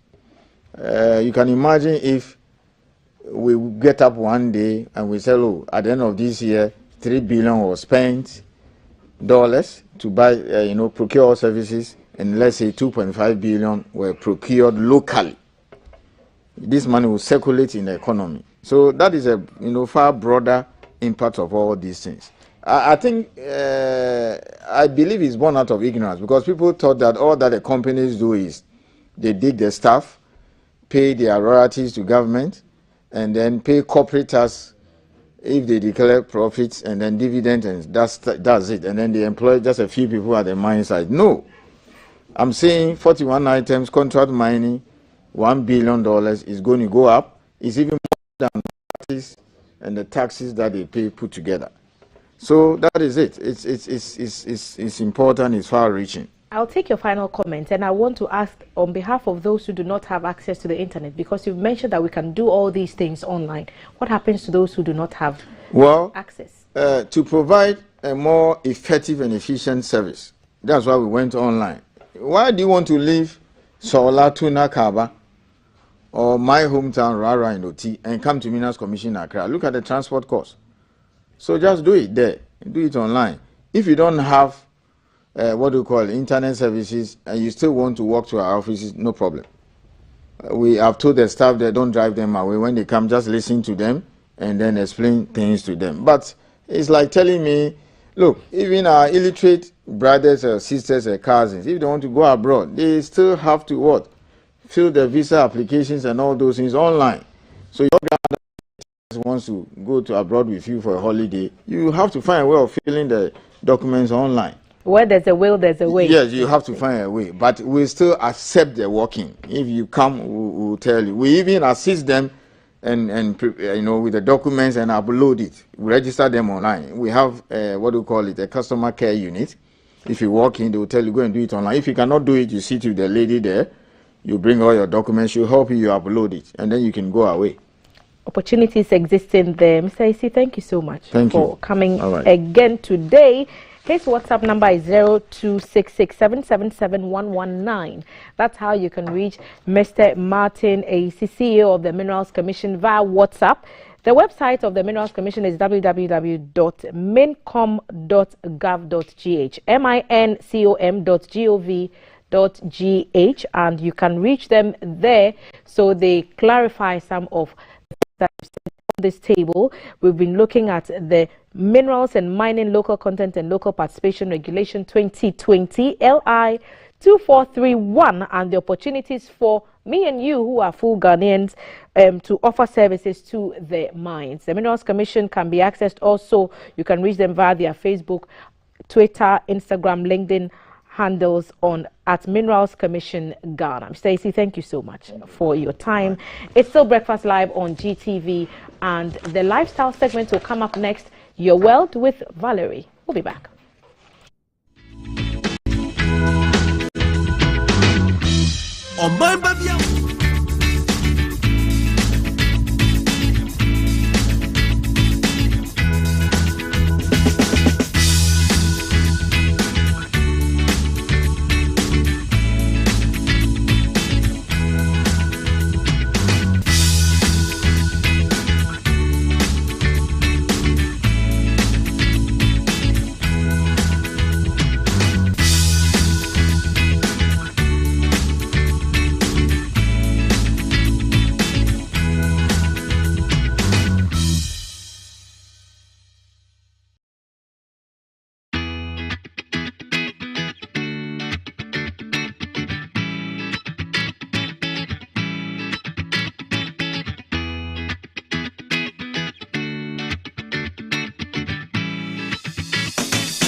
the breakfast table, and today we are going to be talking universities again, and this time we are talking the second edition of the Applied Research Conference of Technical Universities of Ghana, and this is the second edition that's going to happen.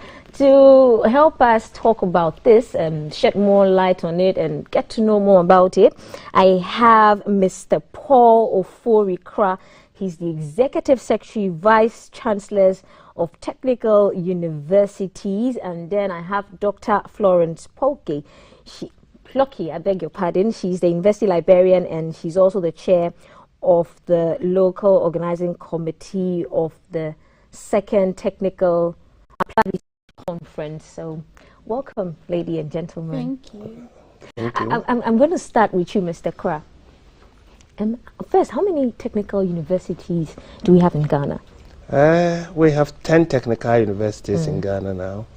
In 2016, there was this decision by government to convert polytechnics to technical universities. Initially, 8 of them were converted to technical universities. Later, 2 of them joined. So we have 10 of them in Ghana now. Okay. Mr. Kra, what does the future look like in terms of TVET for Ghana? The future of Ghana should be TVET. Honestly, right after independence, our masters were looking for people who would speak English, translate. Right. So if you look at the line of our education, initially we have these commercial schools and management studies, those things.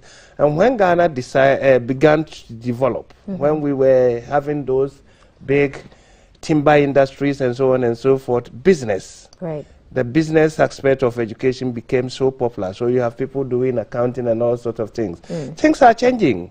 Definitely. Technology is ruling the world now. So we should change our way of thinking. Now, if we are developing as a nation and industries are developing, we don't need people to go and speak in English in the factory.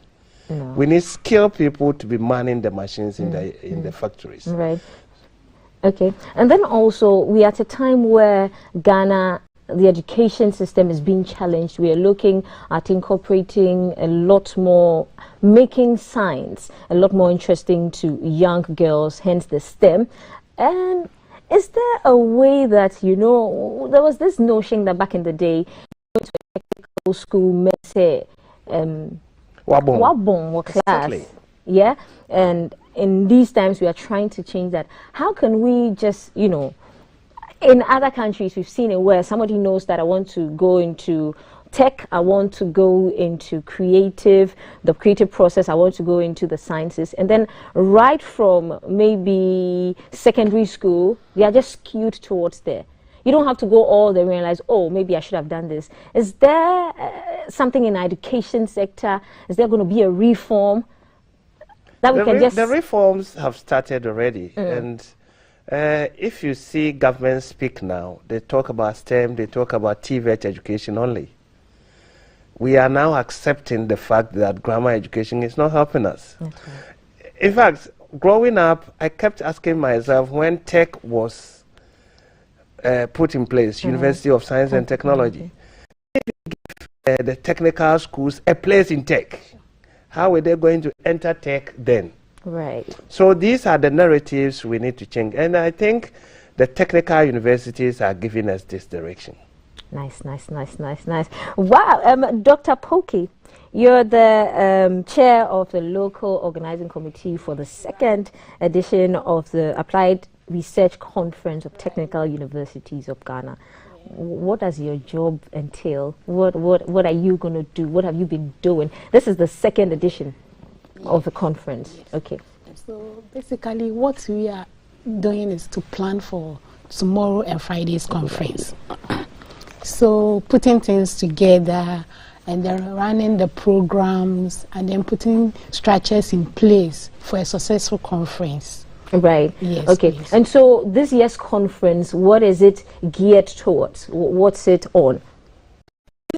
Sustainable technologies, innovations, and then entrepreneurial development. And then specifically, we are looking at innovations in information technologies, right. innovations in ICT, innovations in applied arts. We are also looking at entrepreneur and university linkages. Right, right. Mr. Krapp, it's going to be a 2-day conference. What are the highlights? Who are going to be some of the guest speakers we're going to look Before we even go there, let's take us back to the first edition a bit, just a small bit of it. You see, the conference is mainly geared towards solving societal problems. So in the first conference, we saw employability of our graduates was the problem. So that was the theme for the first conference. Right. And right after the conference, focus of technical universities was geared towards how can we revive even our programs to be fit for purpose. Let me use that term. Okay. So from then, all our programs at the technical universities have been converted to competency-based programs. These are the fallouts we want from such research conferences. So if it comes to this year, he has mentioned the theme, COVID has taught all of us great lessons. We should be growing up to know that exactly. We should be trying to be self-sufficient. That is why we chose sustainable technologies. They don't have to be fundamentally big technologies. How can, for instance, we be doing a little mechanization in agriculture and still survive if you don't get anything from the West? Right. These are the things we are talking about, the technologies that will change the communities, basic community. So and I want to drop another issue that has come up.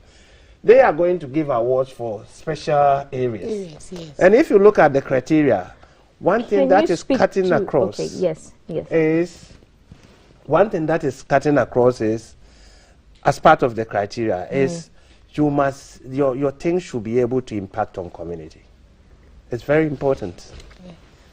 So you can't do research without impacting on community or society. Right. And so that is why we are doing the Applied Research Conference. So the main aim is to impact society. Actually make a change. Make a change and also showcase our innovations as technical university. Righties. Okay, and so who are we looking forward to be speaking? Who are some of the invited guests to be on tomorrow's order and then on Friday as well? Okay, so our special guest of honor is His Excellency the President of the country. And also we have the Minister of Education, who is also the special guest. And then the Minister of Science and Environment, Science and Technology, which also our guest speaker. Right. Yeah, then we are also looking for other people in academia who are our keynote speakers. We have people like Asafo Kantanka. We have people like the KNUST Vice Chancellor from KNUST, and other people from academia industries will be there. Wow. Yes, nice. Okay, and so where is it taking place? And then can people join virtually as well? What time does it begin? What time does it end on both days? Okay, so it's at Accra Technical University. That's 7 to 8. That is tomorrow and Friday. And then it's in the morning to 5 in the 5 p.m. and then the following day also begins at 8 a.m. to 5 p.m. We'll have the opening ceremony, and from there we go to our power sessions where we have our exhibitions. Right. I've seen that they are showcasing some. We showed a few on television. Yes. I wish to invite all people to come around to see what the technical universities are capable of doing. Nice. And then this is one for you, Dr. Pockley. Where do you see the future of science, technology, technical universities in 5 years when it comes to women and girls participating? Okay, so as women, we shy away from doing science. But then I'm glad that now you see young girls, young ladies coming transport, doing engineering, doing auto mechanics, doing mechanical engineering. Nice. So from 5 years now, I'm hoping to see more young girls, more doing great things, coming out with inventions. Right. Yes. Thank you. Final words, Dr. Krah, before we wrap up. We are looking forward to, during and after the conference, seeing more partnership, especially with industry, so we can all help solve industry problems as well. That is Ghana for us. It is our Ghana. We should make it work together. Thank you very much. Thank you very much. Thank you very much for coming. We have been talking about the second Applied Research Conference of Technical Universities of Ghana.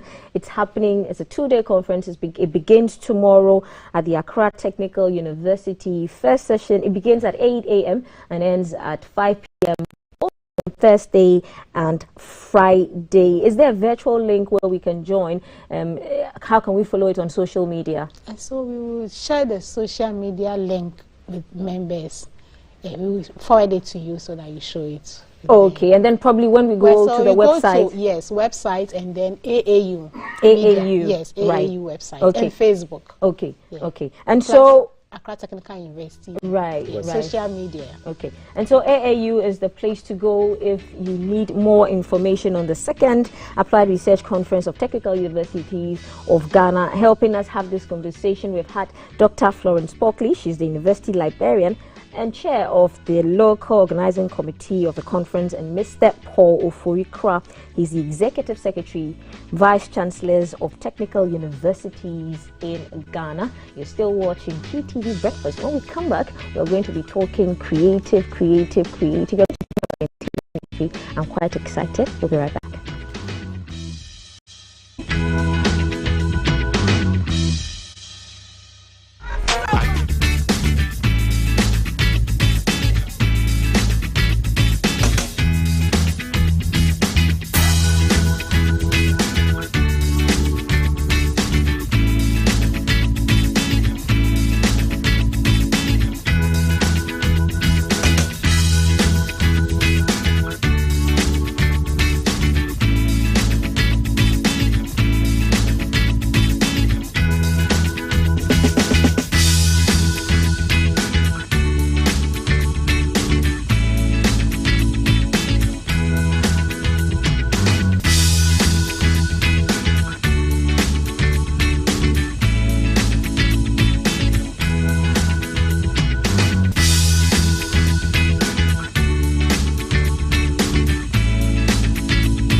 There are a lot of myths. These are things that they cherish. I'm here to unravel the mysteries of this commercial commodity. But when it comes to science, there are ways, a number of processes.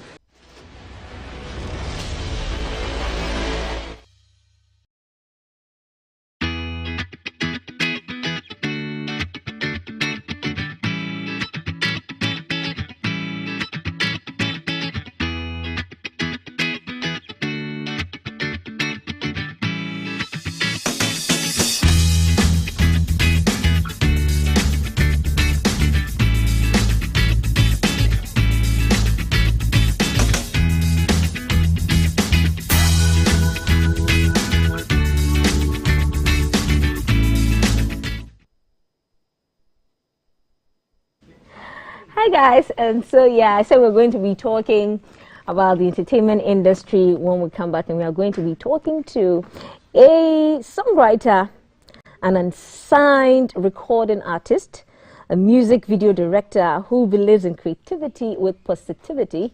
His name is Lemuel, and he joins us on the couch. We're going to find out who he is, what he has in store for Ghanaians, what's up his sleeve, and everything Lemuel. His name is actually in the Bible. Did you know that? Hi, Lemuel. Welcome to the show. Thank you so much. So which part of the Bible is your name? Can your name be found? Okay, Proverbs 31 verse 1. So who was Lemuel in the Bible? Okay, Lemuel was a king. That is a son of Solomon. Yeah, so actually his mother was giving him an advice in that particular scripture. Oh, yeah. So Lemuel is in the Bible is Solomon's son. Yes. Those of you who did not know, we're not regular with your Sunday school classes like myself. Limuel is in the Bible. Yeah. Hi. Hello. So your portfolio, you're a songwriter and signed recording artist and a music video director. Yeah. All these three, it's a lot, is it not? Well, I believe it's God who gives us. So just as He gives us, we have to embrace it and use it for the right purpose. Okay. So what kind of songs do you make? Okay. Gospel? Yes, gospel. But in the versatility arena or in the versatile arena. So you see me doing dancehall, rap, Afrobeat, Afropop, just to preach positive vibes. That's what I do. You can actually use dancehall to you're a songwriter, which means you can put something together right now. Yeah. So are Ghanaians ready? Well, let's face. Take off the glasses, man. All right. I like you better like this. Okay, so let's have a feel of you. Sure. This is the first time a lot of Ghanaians are going to be experiencing. So what are you going to do? Are you going to rap right now? Are you going to do raga? What are you going to do? Anything. Should I choose? Yeah, you can choose. Are you sure you want me to choose? I'll choose raga. Raga. Over anything. So gospel raga? Yeah. Okay, dogs, guys. Meet Limuel. Limuel. Okay, Limuel, you have our eyes and our ears now. So mana blessed from a long time. Nothing can take mana down, nana. Mana going top from a sunshine. Mana blessed from a long time. Call me the king, 5-star bean. Mana too busy, phone ring, ding ding. Call from the admin. Mana too blessed, mana never ever stress. Call me. Call me the king, versatile bean. Nothing can take mana ding ding. Call from the admin. Oh, now I go by the name Limuel. Mad tune, I like that. Okay, so now, which other genre can you do? Can do Afrobeat. Afrobeat, gospel to preach positivity. Yeah. Okay, let's have you do something with Afrobeat then. Okay, all right. So this one goes this way. Me here would do, send ya bofra kete yanena. Me here wo, send ya wo kada man yani yo kada.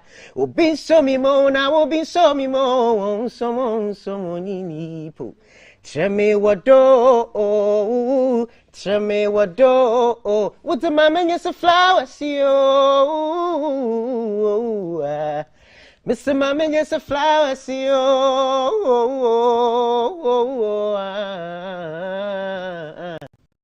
This one is titled Flowers. Take from the book of James. Preach on, brother, preach on. You have me.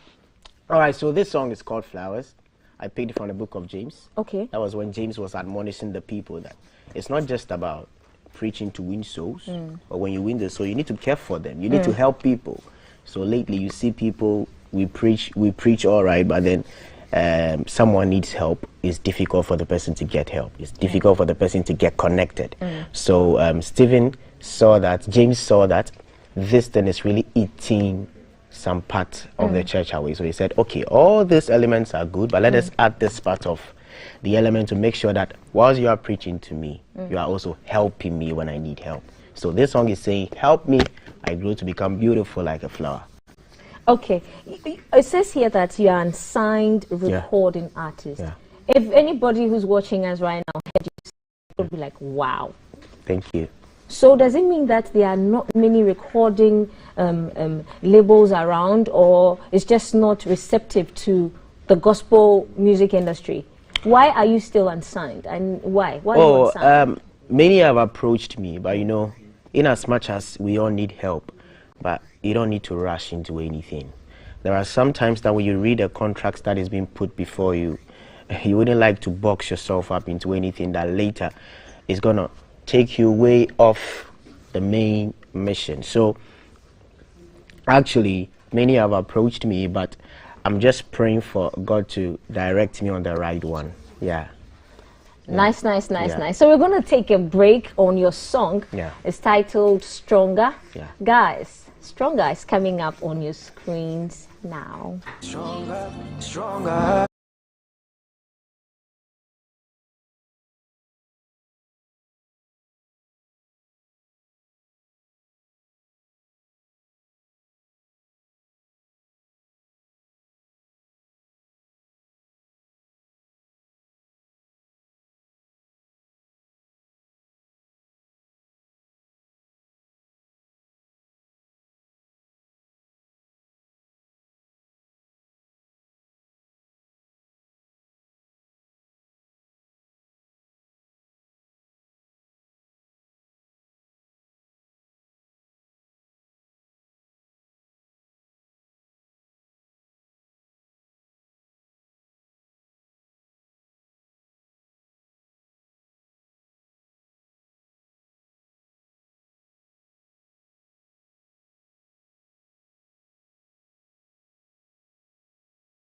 Keep from that bone, level to level, any hustle we tackle, ready for the rest, so always we backle, shut down every ongoing failure. We do our best and we leave it to Olua. Step by step, we go make it, don't lose God. Stronger, stronger. Keep getting stronger, mightier, mightier. Each and every day we keep getting mightier. We go put one eyes on the goal and keep getting stronger daily, bruh. Okay, yes, we accept you fully. At least I accept you fully. I love it. But tell us your story. You don't have enough time. Tell us your story. How did you get here? How did you get into music? Was it your first love?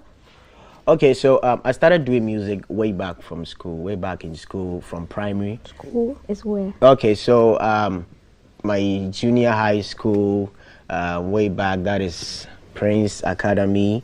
So my teachers actually encouraged me. Every worship time they made me sing, and they said my teacher, one particular teacher, Jubilant, if you are watching me, I know we'll be sharing contact, she actually urged me that I should take it very serious. So from there I actually went on to senior high school, that is O'Reilly Senior High. From there, I went to my tertiary, that is Winneba. I'm a teacher by profession. Nice. So from there, my music teacher, that is Mr. Akomensa, also urged me on. So I thought that the music was something beautiful that I needed to hold on to. So right after school, I took social media seriously. I entered into a competition from Enterprise Live Ghana, and I won that from Enterprise Live Ghana. And then I emerged the winner. From there, I also won from Frightor Ghana. I also won another competition from Joy Prime, from ETV Ghana. And then from there, I was part of the top 5 Nescafe West Africa Ghana. This particular song called Stronger. A star is rising. Lots of accolades. Are you striking too? Yes. You're striking? Yeah, I'm striking. If I should understand the striking word that you mean, if it's not being easy for me as what you mean. Actually, no, because you said you're a teacher too. Okay. The teachers are going on strike. Oh, on that side. Yes, that side. Okay, I'm not striking. I am not striking. I'm at the private sector. Okay, so you are not striking. Okay, coolly. Striking. Okay, and then you were born, and you have nine songs. Yeah.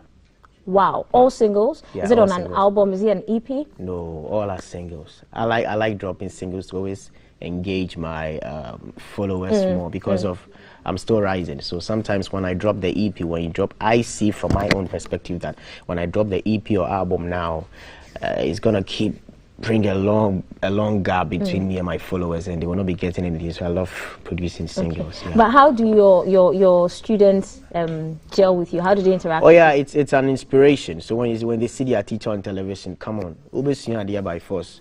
So because I keep telling them that I'm going to school, I'm a teacher by profession. I'm also using my talent wisely, and I'm gaining from there. So this inspires them. So even if you are the let's say the low average student in the class who doesn't learn, I inspire you. I will not just force you say for book this year. You want to be like me, you for learn. So that's it. I inspire them a lot. Nice. With all the buzz that you've just released here this morning, I'm seeing lots of collaborations and features coming your way. Amen. Are you open to features when it comes to secular songs? I'm open.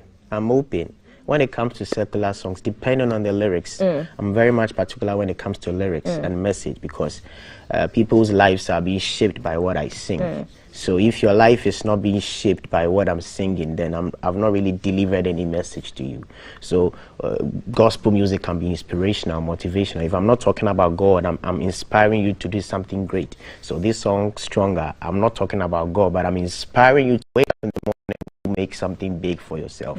So I am open to collaborations, but on positive vibes. Everything has to be about positivity and creativity when it comes to you. So what's next for you? Stronger is out. What's next? Are you looking to put it on an album? Are we looking to have like a mini concert?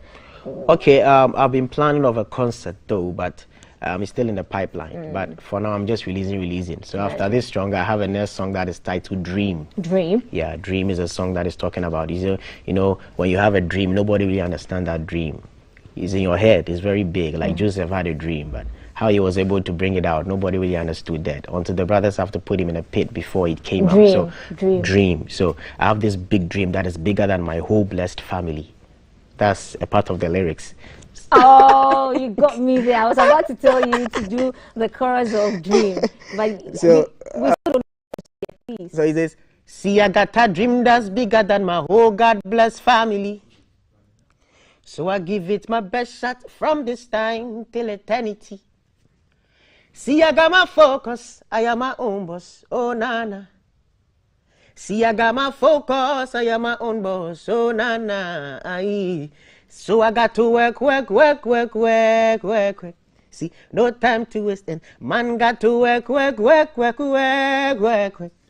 No time to waste. That's a little part of Dream. Nice. We love you. Thank you so much. Man has to work, no time to work. No time to waste. No time to waste. How do we find you on social media? Okay, so I'm on Instagram, that is Limor Music. I'm on Twitter, that is Limor. I'm on Facebook, Limor. Facebook, I have so many teams supporting me there. So when you type Limor, you don't see me, just add music. I'm on Spotify, I'm on Boomplay, I'm on all the music stores. You can find my music there. I'm on YouTube, Limor Music. Yeah. Nice. Thank you, Limor. We are wishing you success on your musical journey, and hopefully more awards to be backed into our corner. Thank you very much. Amen. So we've been spending time with Limor. He is a songwriter. He is a recording artist and a music video director. Go onto social media and find him via Limor Music. He's everywhere, and connect with him. He's very interactive, especially on Instagram, guys. Thank you for joining us. Thank you for staying with us. Thank you for all the conversations. And we are still very active. If you look for the hashtag GTV Breakfast during the day, and we'll connect with you. Thank you for staying with us, and have a great, wicked, wet Wednesday. Bye, guys.